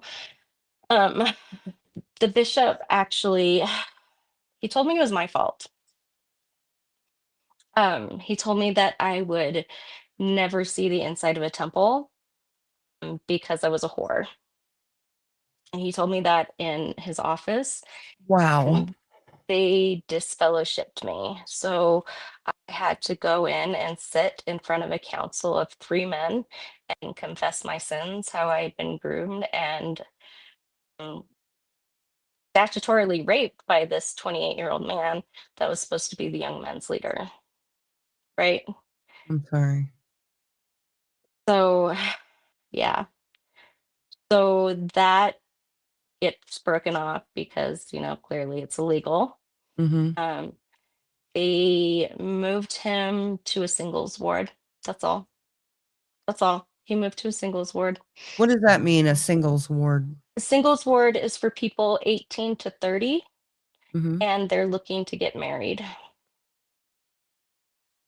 So is that like a whole church in and of itself of just people Yeah, looking to get married? it's like a different ward. So they separated into wards. So they just separated out the people who wanted to get married and they stick them all together. So would you that was liken it. that? Would you liken that to like there's 3 different Catholic churches in the town, and depending on where you live, you go to that Catholic church? Yeah, but then there's different times that special age group would go to. Okay. So they would go at a different time where they didn't have to worry about mixing with all the families and screaming kids. So he gets to go and be with all the young, still impressionable, maybe adults, maybe late teens, to try and marry him off to somebody else so that he can continue his cycle of abuse with somebody else. Yeah, he's now a pilot, and he lives between Utah and Rexburg, Idaho right now. And he's still got his pilot's license. Here's the worst thing. Hope he crashes. Here's the worst thing. Okay. All right. My oldest sister passed away in 2022 from COVID. I'm sorry. And thank you. My brother-in-law married my sister's best friend that he had known for 20 years. Her cousin is Milton. Means this man will now be around my nieces and nephews. And my great nieces and nephews. And I'm terrified. And I can't do anything about it because I didn't realize how fucked up it was until I was about 23. And the statute of limitations in Florida is 21. So I would have had to know exactly. When you're 21, if you got abused as a child, doesn't matter if you were 17 or it doesn't matter. And actually, Pensacola specifically, Escambia County has a special clause. So they allow 16 to 24, and that's because they have flight school there. Which is crazy because they account for sickos who want to target 16-year-olds. And Florida is so hard on pedos. Now they're introducing the if you're like under 12. That's they're why supposed to be quotation marks. Be all hard. It's like how specifically Grady Judd is allegedly so tough on pedos, but then he made that one chick write a apology letter to her stepfather who was her. Well, so the fact that you brought up that it's next to flight school. So I grew up in a military town, and we're not broadcasting at this very moment on military broadcast radio, but it will go on after we get off of here. So to all my veterans, I lived in a military town. I remember in the 6th grade that girls were dating GIs. Are you serious? I am very serious. When I was in the 7th grade, my ex had to do barracks watch to keep underage girls out of the barracks. See, when I was in the 7th grade, when I was in the 7th grade, I went to a sleepover, and there were like 3 or 4 GIs that came over, and they stayed in the garage with a bunch of the girls there making out all night long. And I didn't stay down there because I didn't want any part of that. And it was just very common. And so even when I was in high school, I dated GIs, but by the time I got to 12th grade, I was already 19. So 18 and 19 years old. So Still in high school. yeah, still in There's high school. plenty of women in their 20s he could have gone for. Yeah. And I So wasn't so mature for my age. I Mhm. really wasn't. No, they tell Mhm. men that women are mature for their age, that women mature faster because men aren't held accountable. Like, Mhm. Mhm. Mhm. Yeah, I just yeah, I saw it all the time as a kid, and it was so common that I mean, so common. So, yeah. So it was so my ex-husband, so he got out of basic and AIT in June, and we started dating, and I was sleeping with him because I was 17, and who fucking cares? Mhm. 17-year-old you girls do. sleep with their boyfriends, right? Yeah. So Normal. he was almost 19 at that point. Mhm. And my brother told him, either you guys get married or I'm going to turn you in for statutory rape. So we got married in the middle of July of 2002. I was 17 and he was a month away from being 19. And then, yeah, then I followed him to his first duty station in Schofield Barracks, Hawaii, like in August of that year. So I was still 17 Wow. and he was 19 at that point. Mhm. And it was just, I can't imagine sending my twins are 17 now. I can't imagine forcing them to live on their own or forcing them to get married and take care of all that stuff, then I can't imagine it. It baffles me, why the answer is marry the girl off. Why Mhm. wasn't the answer to say, okay, great, use protection. Now you need to go to college, Yeah. right? Yeah. I don't get it. Mhm. I really don't get it. So my distrust, I guess, with the church really started with them moving around my abusers because I saw that specifically in my case, and it was difficult. Um, oh, floodlit.org is what we were talking about just a Mhm. few minutes ago. So it's just floodlat.org. And what they do is they're compiling a list of all Mormon leaders who have assaulted the children and women, and they're making a database because the church won't. Good. I need to Mhm. find out if there's one for all of the churches and stuff like that here in That the would be US. interesting. Hey, I need to run to the bathroom. Do you mind if Yeah. I take a little break? Yeah. Absolutely. right Go back. ahead. Oh, this is such a frustrating topic, but at the same time, It's really good to hear, though, because it's good to know that people are feeling comfortable enough to speak out about it now. yeah, well, because like even when I was watching that documentary that Mike was in last night, Dad, well, actually, so I started getting like really sick to my stomach. Like normally things don't like bother me like that, but I don't know that I one just really need hit to me. watch this documentary. It just really hit me, the fact of, and then BTK was a scout leader.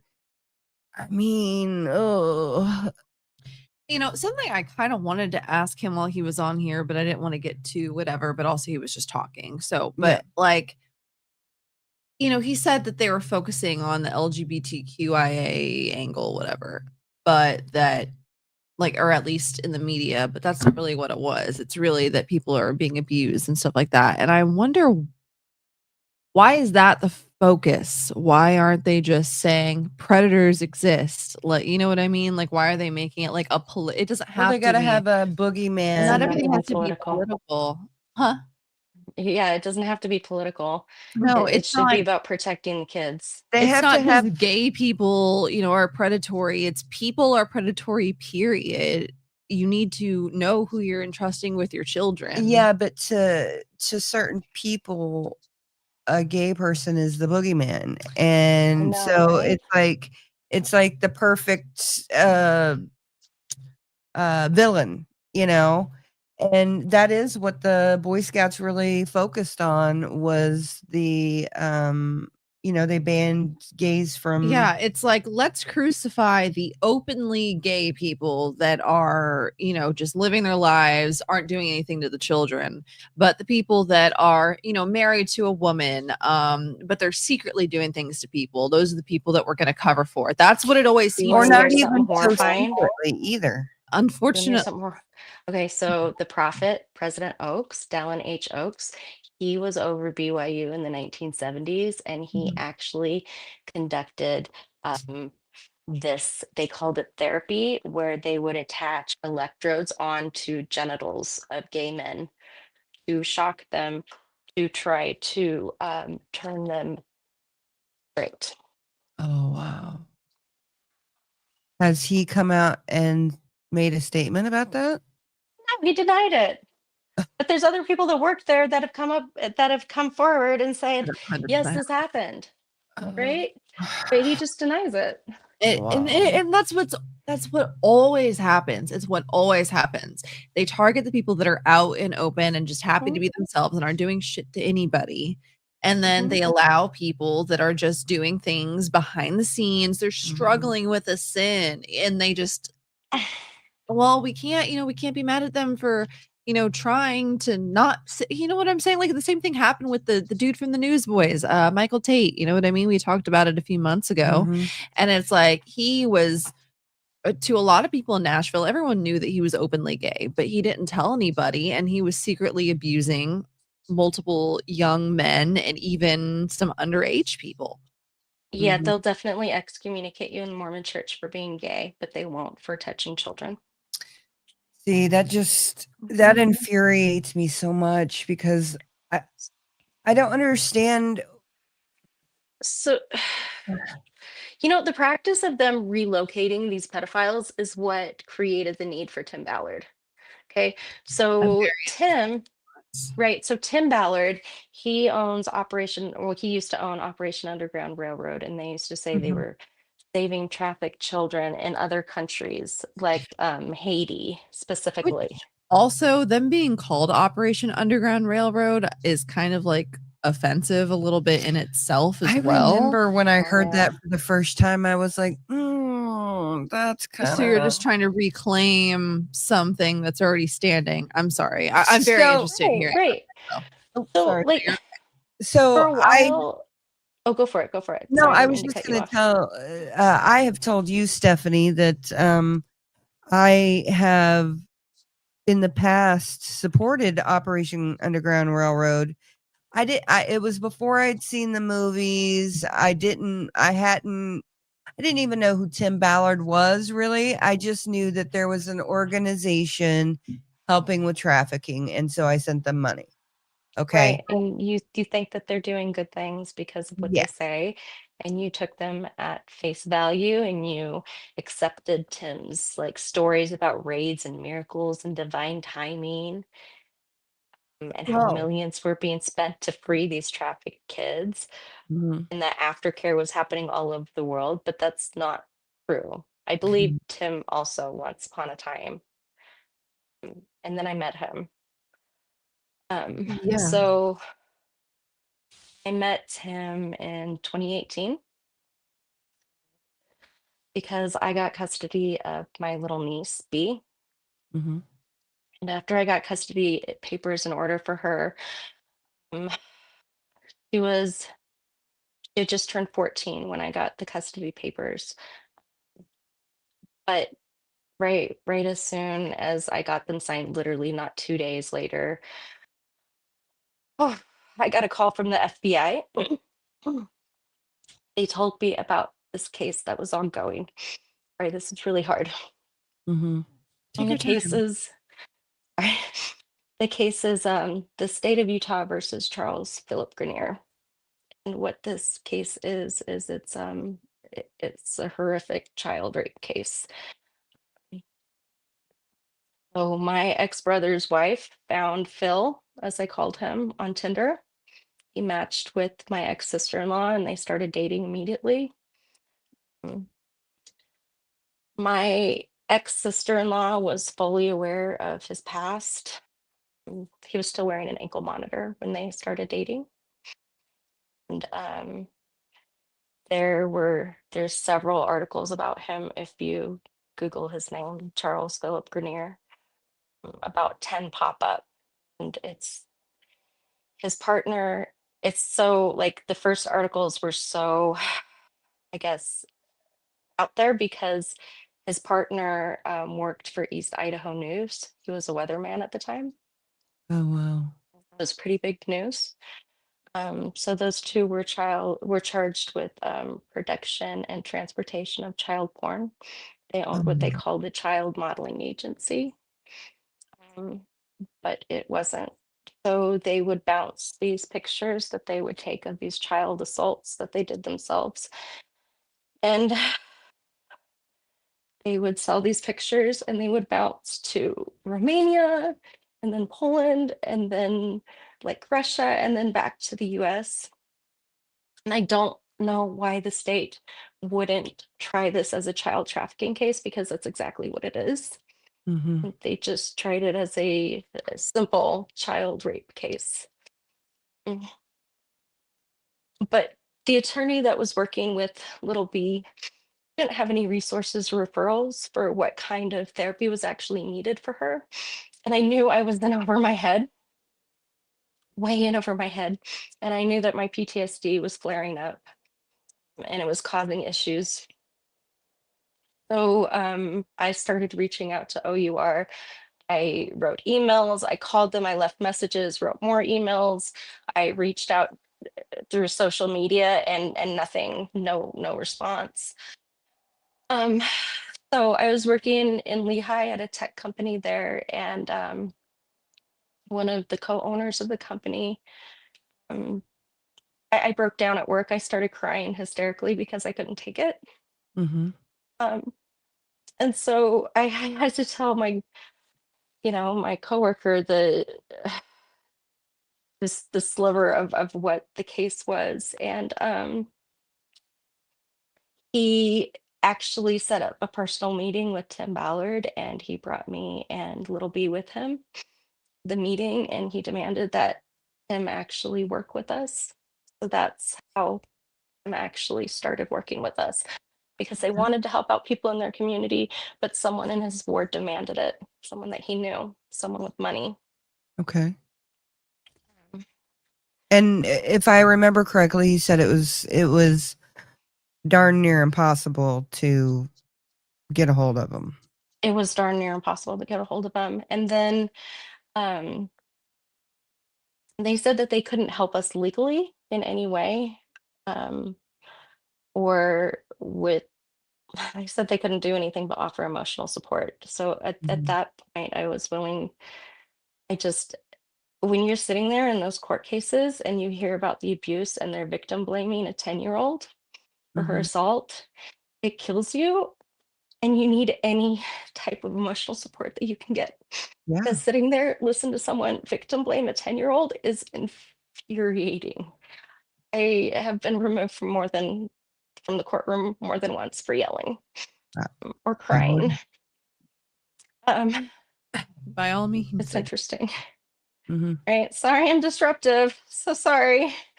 That's the kind of people it takes to get a point across and to make change. Just people that are disruptive. It's not a bad thing to be a little disruptive. Well, and as we learned Saturday, Stephanie Davis told us that the Attorney General didn't expect somebody to fight so hard for their child.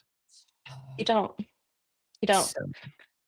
When I tried to get the mother, my ex-sister-in-law, prosecuted because she 100% trafficked her daughter with this man. She knew what was going on. She knew he was taking pictures of her, and she told her that she was going to be a child model. Mm-hmm. It's horrible, but they wouldn't prosecute her. They said that she would be found incompetent for some reason. This woman is not incompetent. The woman held down a job at Brinks for 8 years. She has no issues whatsoever. She's perverted, and she doesn't want to face what she did is the problem. So she's going to play dumb. Unfortunately, Why people would you? Okay, so say you have this man and he's got an ankle bracelet on and he's a registered sex offender already, right? There's a registration you can look up and you can see Charles Philip Bernier is a registered sex offender for child sexual assault and child pornography, right? You can just look that up. You can see it. You can Google his name and you can see that he worked for the NSA at one point and that he's got all of these articles about him. Okay. So Okay. So is the people. Wow, we're really going down rabbit holes. Okay. Like you don't even know. I that don't happened. understand when he was sentenced to life without parole why the news didn't cover it, because they covered it so heavily the first time, but they didn't cover it to say, hey, look, guess what, this pedophile that was, you know, convicted in 2010, I think it was. Mhm. Yeah, he reoffended. Guess what? He reoffended. Yeah. So we should really talk about that stuff. But it's like, even though OUR couldn't help with the financials, it was still really nice to have Tyler and Jessica there at the court hearings to be like, what the fuck? You know, to sit there and just sit in shock and be like, is this really happening? Because it's so shocking that you can't speak about it. Like, I couldn't talk about it to my coworker, Mhm. you know? Like, it was so jarring and it was so unbelievably hard that I ended up having a couple severe PTSD breaks and ended up having to be hospitalized for it. So it Mhm. was really bad. Um, the little B, she testified in her trial in 2019 when it finished up. It took over 2 years from the time that I stepped in to finish it up. Yeah. So that November, OUR gave Little B an award and they invited us to the gala and they put her on stage. And I thought that was going to do amazing things for her, like for her. Um, I thought it was going to give her strength Yeah. to keep fighting. Um, but they ended up raising millions and millions of dollars that night she was on stage receiving that award. And I have to be honest, they didn't help with any recovery. They didn't help with recovery services. They referred us to Bridal Up Hope, but which is equestrian therapy, and they didn't help with anything. It's $200 a lesson. Yeah. $200 a lesson once a week.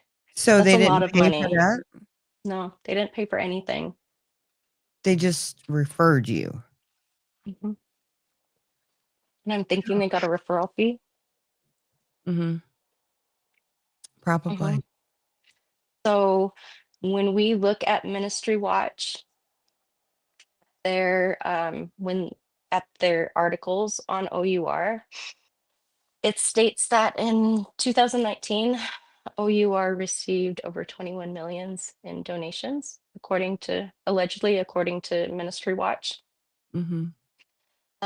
Wikipedia really says that OUR's annual report lists their revenue as 22.3 million. Mhm. Um, Donations were over 21 million. In 2019, the organization they reported functional expenses of approximately $9.3 million, with the Mhm. majority of about 85% of that going towards its mission and program. So that means goes towards what, strip clubs or their sescapade trips. I'm not sure. Yeah, because But if people the don't rest was know, unaccounted for. There's zero that shows that was spent for recovery services for any it says that, right? victims. Oh, wow. The rest is unaccounted for. It says that. Wow. So then I started questioning, like, who are these children that actually received the care services? Mhm. Like, if little B didn't qualify Who for does? these services, who does? Uh-huh. Like, who does? Uh-huh. Just because she was trafficked by her family and not by a stranger in the alley doesn't make it any less pressing to get her help. It Yeah. makes it even more urgent that we help her, Yeah. right? No, I agree. Like, just the she will never trust anyone, ever fully trust anyone. I When agree. your mom pimps you out like that, like it took everything in me not to just not to go after this woman. No, yeah. This is the same woman that got custody of me when I was 16. Wow. She should know better. She had to go through all the court stuff with me. She had to take me to therapy. She had to take me to group therapy. She should know better. But like she seemed like it was no big deal. Um, Wow. so Vice actually follows OUR pretty extensively, and they have quite a few articles on them. And what Vice describes is they describe local raids that had been pre-planned by law enforcement and rescues that were exaggerated, and then the aftercare is untraceable. So Really. we know, right? We know that there are people that that were filmed that were released, and we know that there were people that like weren't even helped at all. So what they did when they filmed that was it Abolitionists was a movie. Um, they went in with the police and did a raid that was already pre-planned, and they ended up arresting a few people, like the women, they arrested them all.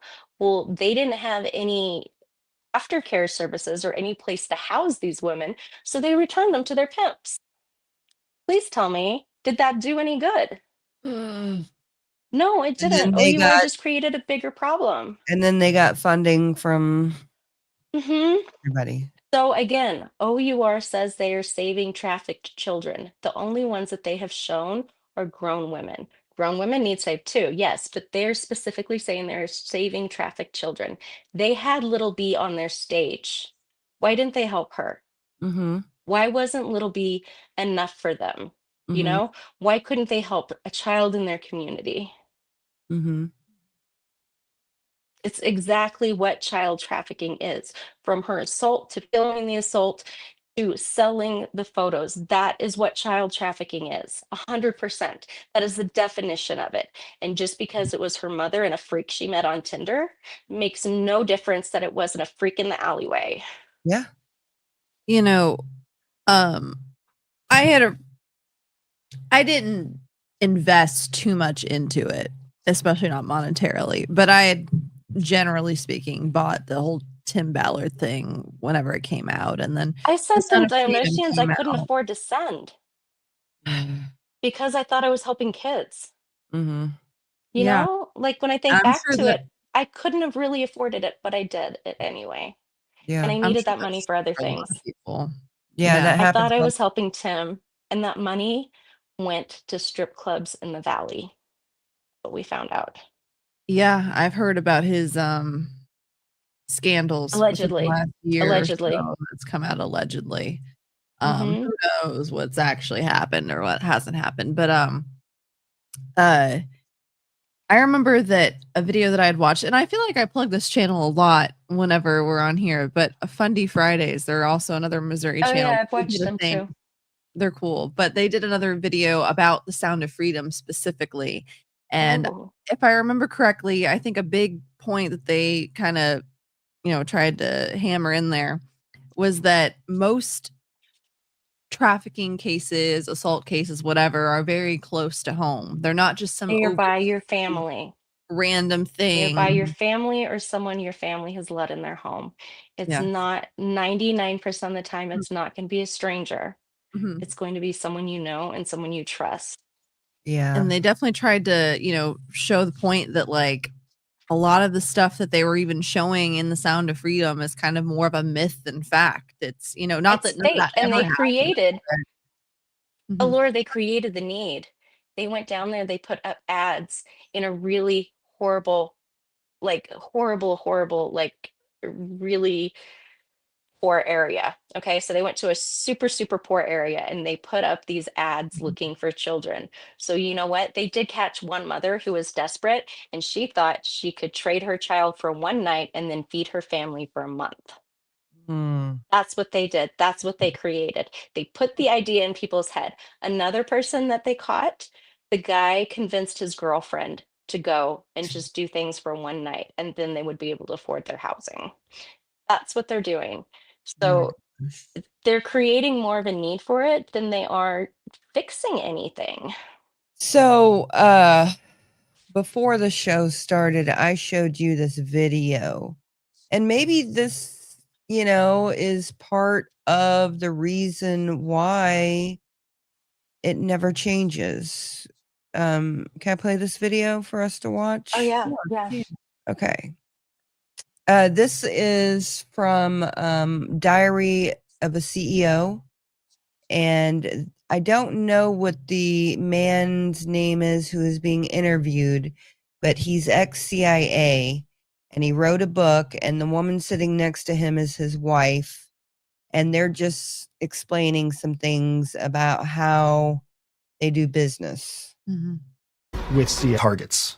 Okay. And then we knew that as we found targets and built targets, we would also need to support the operations against those targets. And there's a logistical element to espionage where you need to have encrypted phones, you need to have satellite phones or SIM cards, you need to have money, you need to have specialized gifts. Like there's a logistical supply chain that needs to be built. Specialized gifts. So things that are appealing to a target that they may not be able to get themselves. Gold bullion, high-end liquors, child pornography, foreign currency, whatever they need, your job is to make sure they have a way of getting it. Child pornography. Some targets, especially in the world of drugs and terrorism and weapons, they feed off of the strangest things. Mm-hmm.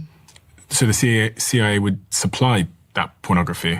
In a way, we would more like facilitate the transfer. Some other friendly country might actually be who acquires it. So, for example, Germany might actually have a raid where they carry out a raid against a pornographer and they have terabytes of porn, right? And then the UK might have a case where they need porn to pay an Iranian. So now they can trade with BND so that BND can use this cache of porn and they can give it to the Brits who give it to the Iranians, and that can be a currency of types. Again, crazy. Morally ambivalent, the goal is to protect your people at the end of the day, right? So when it comes down to it, that's the same way CIA works. If we're giving minted American gold coins to an evil person in North Korea, do we really care if it's keeping Americans safe? There are some people who would say yes, and there are other people who would say, whatever the price is, let's keep Americans safe. So tell me about what you did then. So what did you accomplish while you were there? And you talk in the book about using terrorist tactics to build your operation there. Can you run me through what it is you accomplished there and the role that both of you played? So I'll start it and I'll let you take it over. But the book's title, Shadow Cell, is really about the cell model and the terrorist cell model that we recreated in our friendly country so that we could execute operations against our hostile country that mirrored tactics and techniques that terrorists had used to foil Americans for the last 20 years in the global war on terror. So, when I first heard that, I was so upset. And it's shocking. Theoretically, I guess I knew that it was probably happening, but to actually hear a former CIA agent, two former CIA agents confirming that, yeah, I was pretty mad for a little bit. And I think it should be a currency. Yeah. So that means they're taking all that confiscated stuff from these cases and they're using it as crime. Yeah. They should destroy it. Yeah, they should. They should destroy it. Destroy every person who's ever consumed it. Oh my God. I mean, there are probably Yeah, I don't even want to think about it. I'm so disgusted, so upset. That's children being victimized over and over and over and over. Every single time someone watches the video, whether the child knows it or not, years on down the line, it's still victimizing them. Yep. It really is. Doesn't matter how you got there. So to know that our government actually the whole world government, all the world governments use it as currency to get the bad guy. And I understand the need to get the bad guy. Now we have AI. I'm not saying that's much better, but like, why do we need to use not that that's good either. That's not good either. You know what I'm saying though? But why do we need to use real children as bait? Yeah. I don't think we should use children as bait. No, definitely not. And for no reason at all. And to just know that that's out there and that's being done on a daily basis, and who knows what they've seen and what they're giving these people. And we know that Josh Duggar's crimes were really, really bad. Yeah. Supposedly so bad. And I don't want to know about it, and I don't really want to talk about it. Okay. But bad enough, to repulse even some of the, worst of the worst. So it was bad. I accidentally read an article that described more than I was wanting to hear. And if anyone knows about I don't know if I want to call it a snuff film that has the initials DD, that was on his computer. Yeah. So God. it's just I just like don't. babies. Yeah. So to me, to me, when I look into how the church handles things, I feel like it created the need for the monster, or for Tim Ballard to claim that he's fighting these monsters, because the traffickers, they aren't necessarily someone sitting in a jungle in Colombia. Actually, it's probably not. It's actually probably Tim's neighbor who's sitting next to him in Sunday school, or who's teaching, in primary. It's not some boogeyman in the shadows waiting to come out. It's going to be someone you trust. It's going to be someone that honestly that you least expect. And it sucks, but that's, it's how it is. It's like, if we move the predator, right? It doesn't solve anything. He gets new neighbors. He gets new kids in Sunday school. He gets new opportunities, and the church pays for it. The church literally pays for him to move. Literally. So, and because right, and it all happens under this language of forgiveness. So people don't keep track. There is an asterisk that they can put on members' records, but that asterisk can also mean that you're LGBTQ or that you're poor. So it's the same asterisk for a pedophile as it is for being LGBTQ, as it is for being poor. Are you freaking kidding me? Not at all. Okay, you're definitely gonna have to send me some information on that, because I want to know more about that. Well, I'm hoping that Rebecca Biblioteca does a whole episode on the asterisk. She said she was going to. That's the woman from last night, right? That's the woman from last night. Yeah. Okay. She sent me the link and I started watching with her. I think I fell asleep, but I was in it for a while. And I did come back and try to listen to it again, but something happened and I got distracted again. So that's okay. So it's like the monsters that Tim says he's chasing overseas.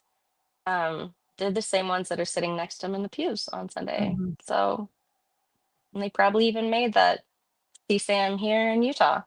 Honestly. Well, even just like Mike's documentary that he was in, when I was watching that last night, I thought, holy crap.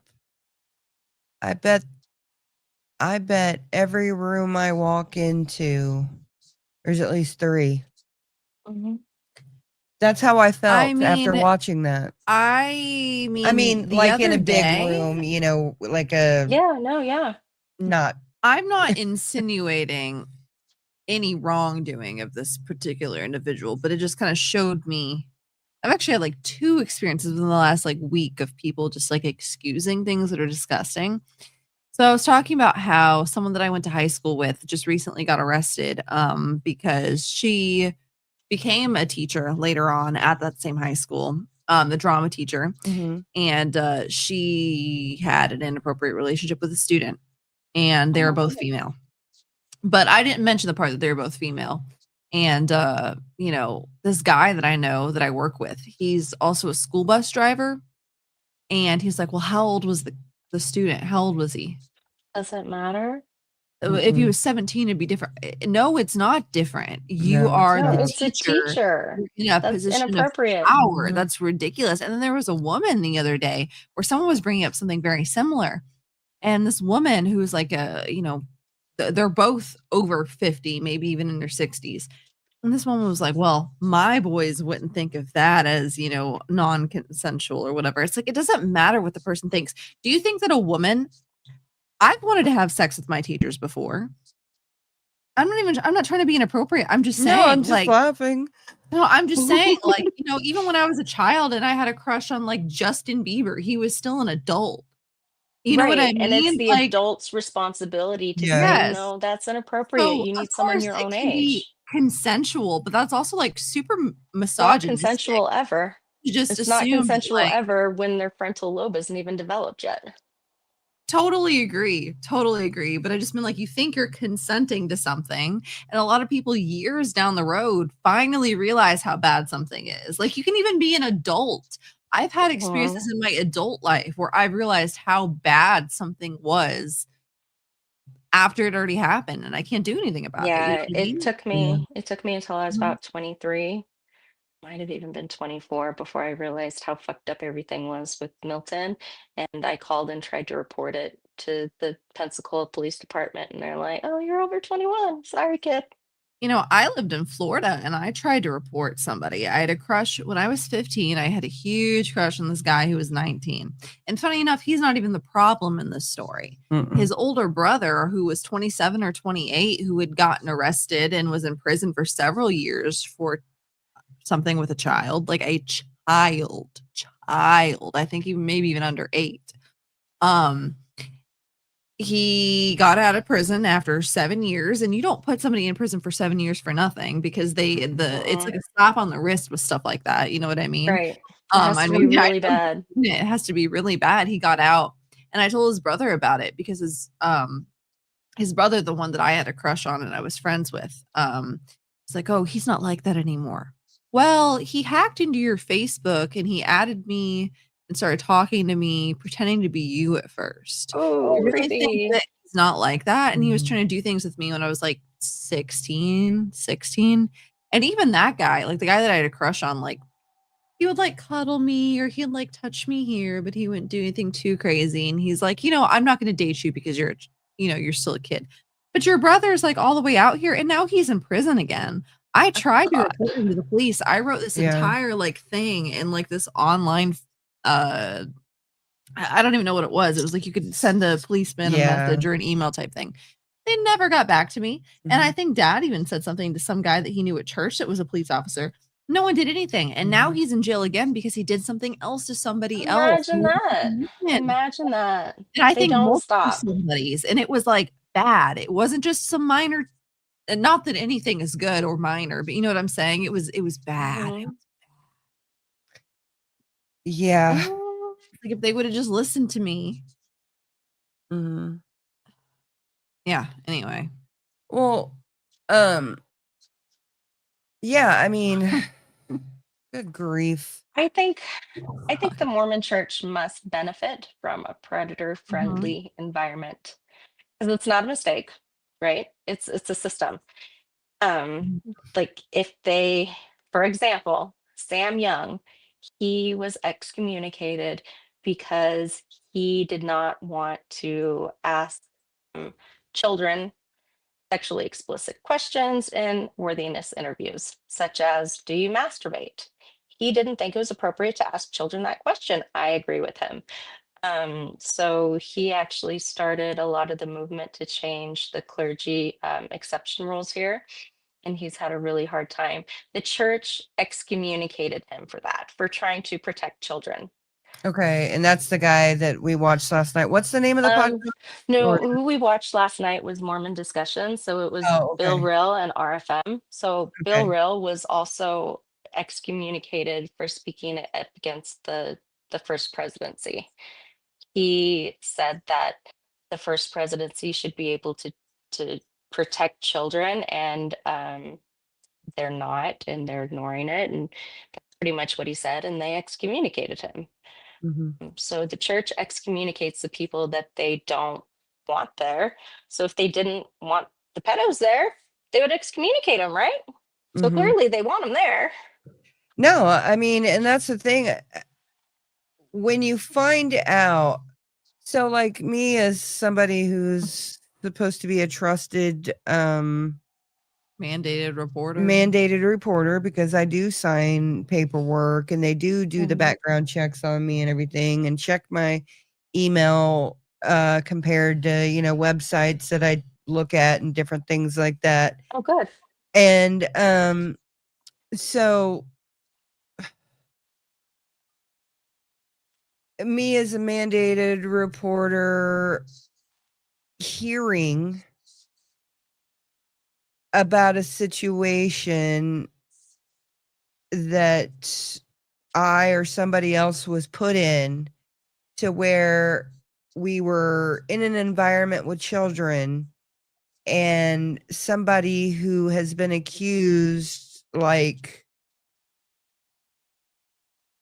of those types of things, everybody protected, and then didn't tell the necessary mandated reporters, the necessary people in the vicinity of the children that are responsible for the children's care. These people are not told about these predators and things like that. And then the leadership doesn't watch that person, and they don't want to hold them accountable or call the police or anything like that, because they don't want to ruin their lives and stuff like that. What about the children's lives? And what about the generations that they're ruining? It just feeds this whole freaking. If the bishop reported the abuse, then the churches lose control. I mean, reporting triggers police investigation, right? It triggers mandatory reporting laws and discovery. And I think that if they did discovery, like, it would open the floodgates for like a whole bunch of other, they should, tens of millions of more I victims. believe. Why doesn't the FBI? It would be like the Boy Scouts if they opened up the floodgates. So why doesn't the FBI look at this? I mean, it's all. That's a good question. I don't know why. I mean, Floodlit has done a really good job documenting this stuff. It seems like at this point right now that the Mormon Church has done more damage than the Catholic Church has done. I think they've all done just a bad deal all over. And then I'm hearing about all kinds of other churches and organizations and stuff like that that are just as bad. And it's like, what the heck? Is there no safe space anywhere? Well, here's the thing: is traumatized people, like, they're easier to control, and fear keeps people obedient. So yeah, and shame keeps people quiet. It's not fun talking about this. Really not. It's like, that's exactly why I said evangelical spaces harbor this kind of thing, because it's not Christians. It's not just Christians, but there's a stark difference between people that believe and people that are deeply evangelical and believe in. I guess I always thought that evangelical meant Christian. Like evangelical is like other than Catholic. Extreme. It's like to an extreme. People that almost believe that there's no way to even like slightly deviate from the narrative. It's people like the Duggars. It's people like who want exact obedience. Exact obedience. And what did you say? Obedience brings blessing. Exact obedience brings miracles. There we go. Yeah. Exact obedience. That's what they want out of you. It's people that don't And foster individuality, freedom of expression or Mhm. creativity. But think about it. That obedience, it becomes lifelong tithing, 10% of everything you make, 10% of all your interest, free labor, free missionaries. The missionaries aren't paid to go on their 2-year mission. They pay to go on their 2-year mission. Okay. The Yeah, church doesn't help them out at all. that's Okay. actually normal within like the Christian missionaries. They usually have to get their own funding. They have to go from church to church I know asking. that a Are lot they of 18 and missionaries have- 19-year-olds? some of them. Some of them are Yeah. actually. I Yeah. believe some But missionaries. it's because they choose to, and it's usually because they're going off to a college or something like that. I think a lot of times they have good intentions, but the entire like premise of missionaries is, I don't know if outdated's the right term or what, but there's a lot of I think it's outdated would be a good term for it. it's like there's a mismanaging of funds. It's people that have maybe good intentions, but it's like, what are you actually accomplishing, especially with all of these funds that you're getting from churches and people that are generous and stuff? Do you just want to experience a new culture and travel the world? Or, you know, that's true. So, Kung Fu In Panda. Mormonism, sorry, I was going to say, in Mormonism, you're shamed if you don't go on a mission.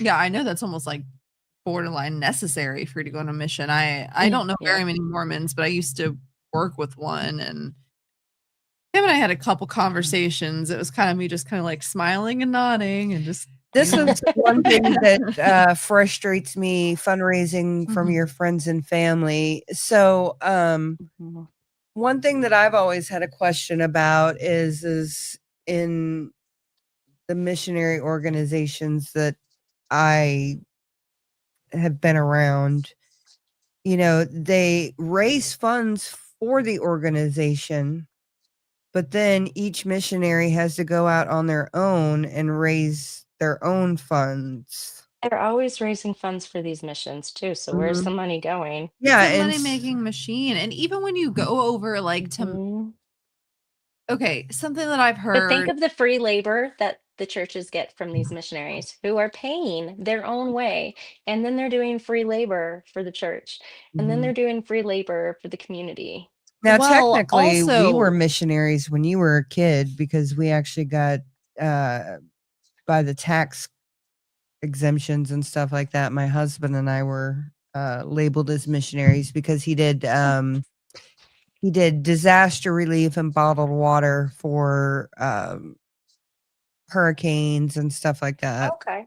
So, and you know, some of it is great. I'm not trying to act like nobody does any good, because if you have a pure heart and you are actually making a difference in the world, you know, that's great. Power to you. But I've heard from people of various walks of life that have even, you know, been stationed in different countries and stuff like that for other things. And they'll be like, well, a lot of times people come in and they'll start building a school, or they'll start building, you know, houses and stuff. And in some cases, they actually just build them up, tear them down, and go back to square one. They do. In other Yes, cases, it's just for show. You're taking jobs away from people that are in that area that could actually be benefiting from this. Someone that I actually used to work with. Why can't the church pay actual laborers to do the work to make sure that it's done correctly? My daughter was going to go, like for high school, she was going to go on this humanitarian trip, and it was going to be like $3,000, and they were going to build like they were going to build a school or something. So I found out that the kids go, they do this labor, and then people come in the middle of the night and fix their work, redo it. Because they don't know what they're doing. They're just doing random Why stuff. have the kids do it? Why have the kids do it? Just pay for it to be done right the first time. Come on. White savior complex. It's like, I'm gonna go in and I'm doing something great for the Lord. Now, I did go to Jamaica, and I went to Jamaica like right after Hurricane Katrina happened. So I didn't actually see any of the aftermath of Hurricane Katrina or anything. So what did you guys do again? we went down there and we built a church. So same thing. Or not a church, a school. Same thing is they should have been paying other people that are in the spot. And now I'm not blaming you for it. And the churches have the money for it. Now, most of the people in that community actually worked in the cruise industry.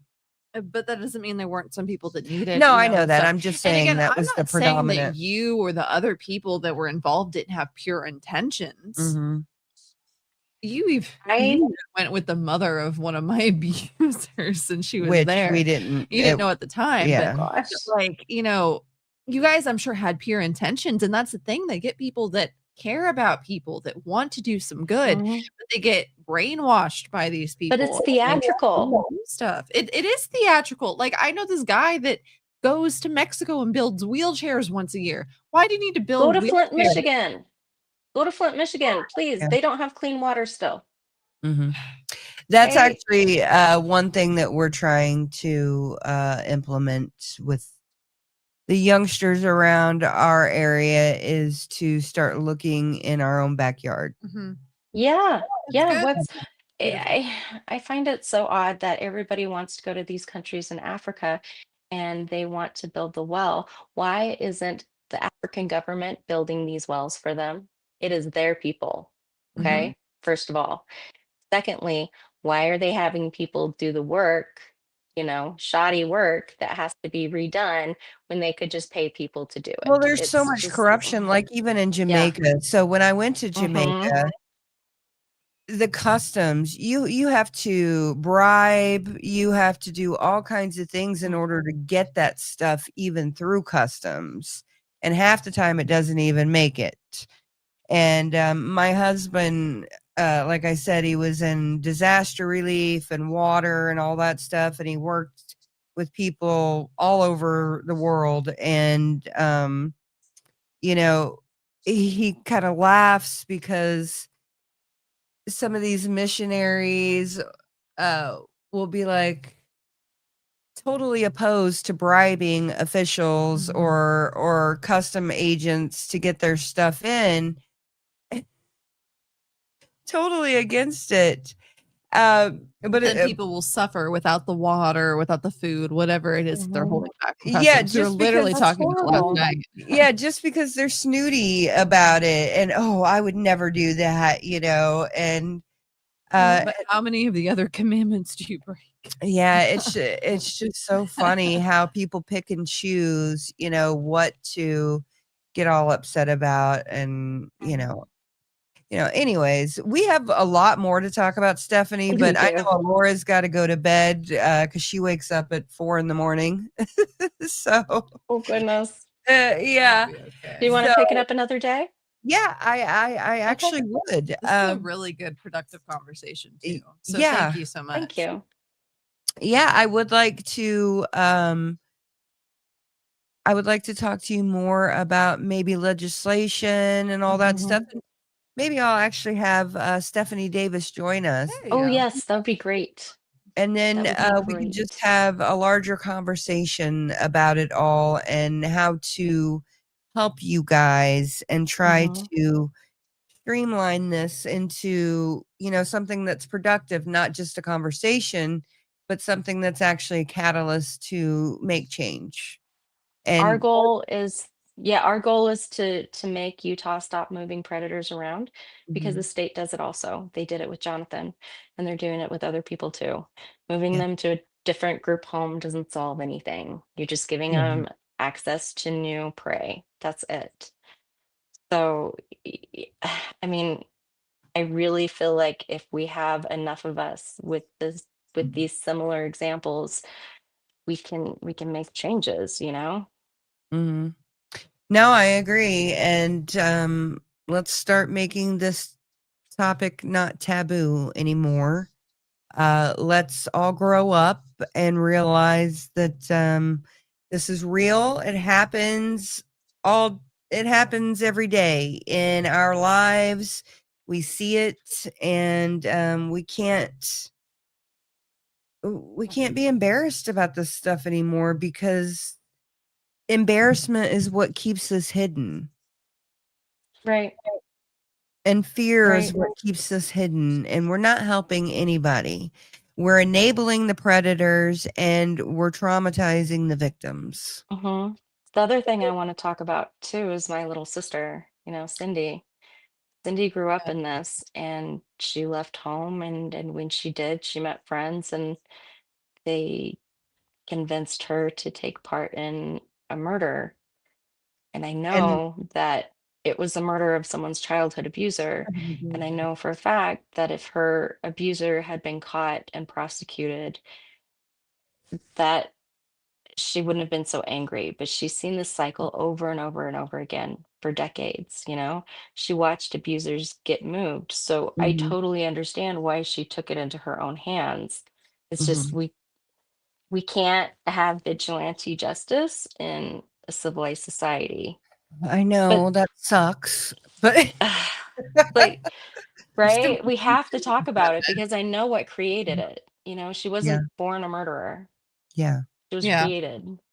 yeah. No, And she's a very specific kind of murderer. I was looking it up, and it's I guess it's extremely rare, and statistically she shouldn't exist. Like, Oh wow. violent female murderers who murder with knives are exceptionally rare, and especially someone that wasn't living with. So when women kill, it's usually they kill because of a relationship and domestic violence. They're trying to save themselves that way, or they're Mhm. trying to protect a child.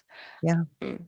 It's extremely rare for someone to do a home invasion, like Mhm, like like they targeted the guy they did. mhm. So, and I Well, you'll have really think to that the Mormon upbringing is what caused it, and I think that she has a lot more in common with other Mormon murderers than people want to admit. And I think we also need to examine why the Church of Jesus Christ of Latter-day Saints has so many predators and so much prey in the same cycle. Why are they producing so many murderers? Why so many female murderers? mhm. We have Corey Richins, we have Lori Daybell, I mean, Ruby wanted to kill her kids. They were yeah. lucky. R escaped, Mhm, R saved himself and his family. Um, we've got Jody, of course. We've Mhm. got Jody Arias.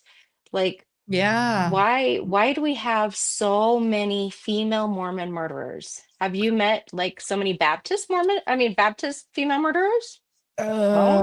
I mean, I mean, Personally, I mean, I no, don't I I know know of what the any statistics other are, but religion that has this many female. female assailants. And Mhm. that is yeah, what's rare. And that is what we need to take a look at. And I And it's think like women are disgusting snapping. times. yeah, it's Mm-hmm. A lot usually of it. against A their lot of it. children, and it's like, Mm-hmm. But that uh, that's not rare. That is so common. How Ruby treated her kids is nicer than I was treated growing up. It's just wow. something that got caught because they happened to escape and the climate we Mm-hmm. live in, they got enough Mm-hmm. attention and stuff. But even she has a sentence that could either be super lenient or it could be super long. And it just depends on how the next couple of years go. You know what I I mean? think it's going to depend on how the media goes with it. I Mhm. think And that we I should could demand to keep her very in. easily see Yeah, I think we her. should too. I could She very intended to easily kill her children. see her. Mhm, Oh, absolutely. They were devils. They had bad Mm-hmm. spirits. They all of this stuff. And then Jody They Hildebrandt. aren't outliers. They aren't well, anomalies. and then These women are just normal women, and they're snapping. And this therapy that they're putting people through with Jody Hildebrandt is ridiculous. I think next time we should talk about Jody and Maurice Harker and look at the actual therapists here in Utah that have had similar charges, and like look mhm, at how common it is. It's like it's not an anomaly. Yeah, no, and no, Jody had been doing this to so many other people. I know that she had violated her what's it called? Because she was a therapist. It's not HIPAA, but doctor whatever. patient. Client patient Yeah, privilege, or yeah, confidentiality or whatever. And she Mhm, yeah. had violated that She multiple sent all of times. Adam Steed's records to BYU and And accused him of being a predator. and wow. her I don't know what the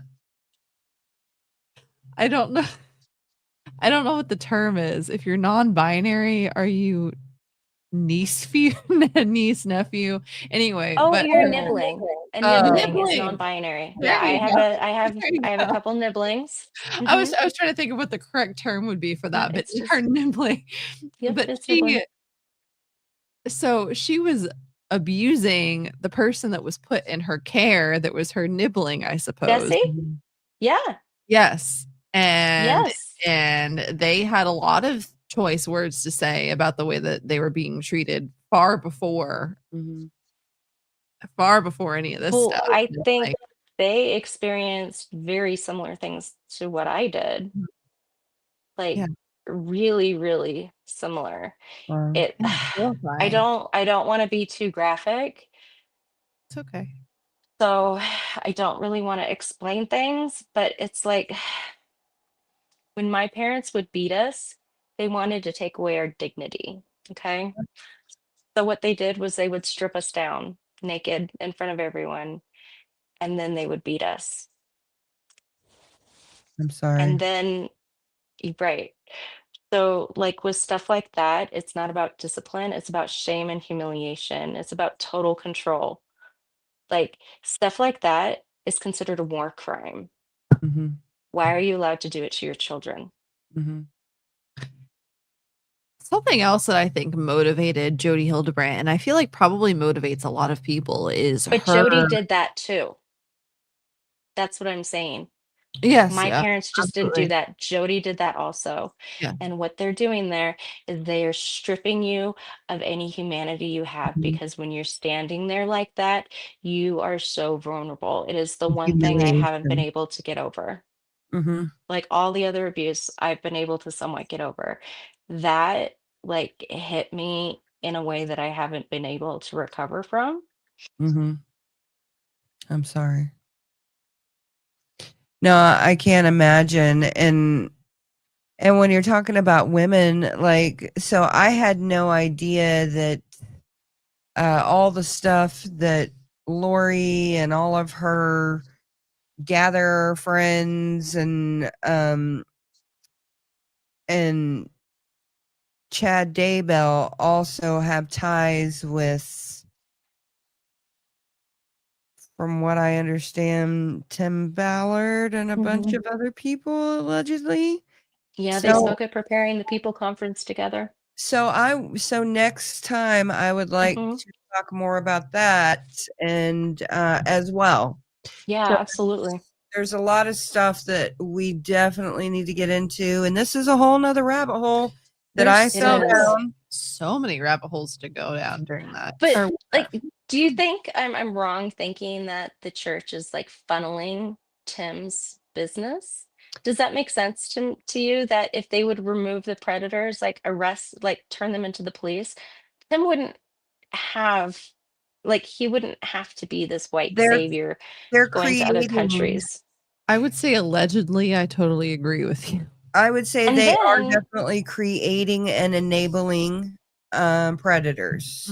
right, and then Jody with her, oh my goodness, Jody and Maurice Harker with Sons of Hillman. I don't know They what you mean. have, oh gosh, they have these horrible programs, and they tell men that if you masturbate once, that you are a porn addict, and they Oh, make these okay. people feel horrible, horrible Well, about A big thing, normal a, things.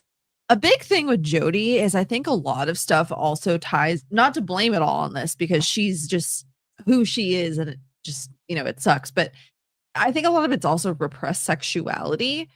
She's clearly a lesbian and they Clearly a need to come lesbian. out and said everything that You know how happened the to church feels her. about LGBTQ? I just told you the prophet of the church, like he used to strap electrodes onto men's penises and shock them to try and make them not gay. Like this is the church that Jody grew up in, and it's a church that I grew up in. And it's they've done horrible things, the LGBTQ people. And certain things you might not want to talk about, on the air with everyone else, but certain things are natural. They're okay. They're normal things Right. to do. their normal There's a feeling to there's a feel. healthy amount of self Now, there can be a needs point that where is, you go overboard. I would say with anything you can go overboard. You know what I of mean? And course, but cause some problems. is normal. But just being a normal human being and experiencing and feeling normal human being emotions and whatever, that's Well, the one thing I've learned is that the Mormon church is not unique, because every corner you look in, this problem exists. And Yeah. so we're not picking on the Mormon church. We're not picking on anything like that. It's more just bringing attention to the problem and trying to solve it so that our future generation, or the future generations, grow up happy and trauma free, and or at least a little less trauma. Let's not less put traumatized let's than we not were. put this kind of stuff on them. It's Right. it's not Break the necessary. cycle. It's not necessary. And for people to pass it off as just kids experimenting, or other people whatever, it's so infuriating, and we need to stop it. And so, with that being said, we're going to call it a night, but I will bring Stephanie back, and then we'll also ask Stephanie Davis to come back, and who knows who else will be with us. But this is a rabbit hole that I'm ready to go down, because I'm all about saving kids and keeping them healthy, and I just want the best for kids. So thank you, have to give them Stephanie. a fair start. Yeah, so thank you for letting us just know more about what's going on in the world, so that we can be the change to do something about it. So I hope everybody has a blessed day or blessed night whenever you're listening to this. Thank you, Kung Fu Panda, and Joy, and the Real Salty Potions, Festering Fancy, all kinds of people, and all the other Billy Palmer, and Pimbor, and everybody else that I didn't mention. I hope you all have a very blessed day, evening. Go out and do something to change the world for the better. Bye. Thank you. Thanks for having me. Of course, thanks for coming. Ladies and gentlemen, thank you for tuning in to Military Broadcast Radio. As we wrap up today's show, we want to remind you that the podcast of today's episode will be available right after we go off the air. So if you missed any part of the show or want to listen again, be sure to check it out. And remember, we're here to support and honor our veterans. Your stories and experiences matter, and we are committed to giving you a platform to share them. That's right. We're here to give our veterans a voice. So don't forget to catch the podcast and stay connected with us. Giving our veterans a voice.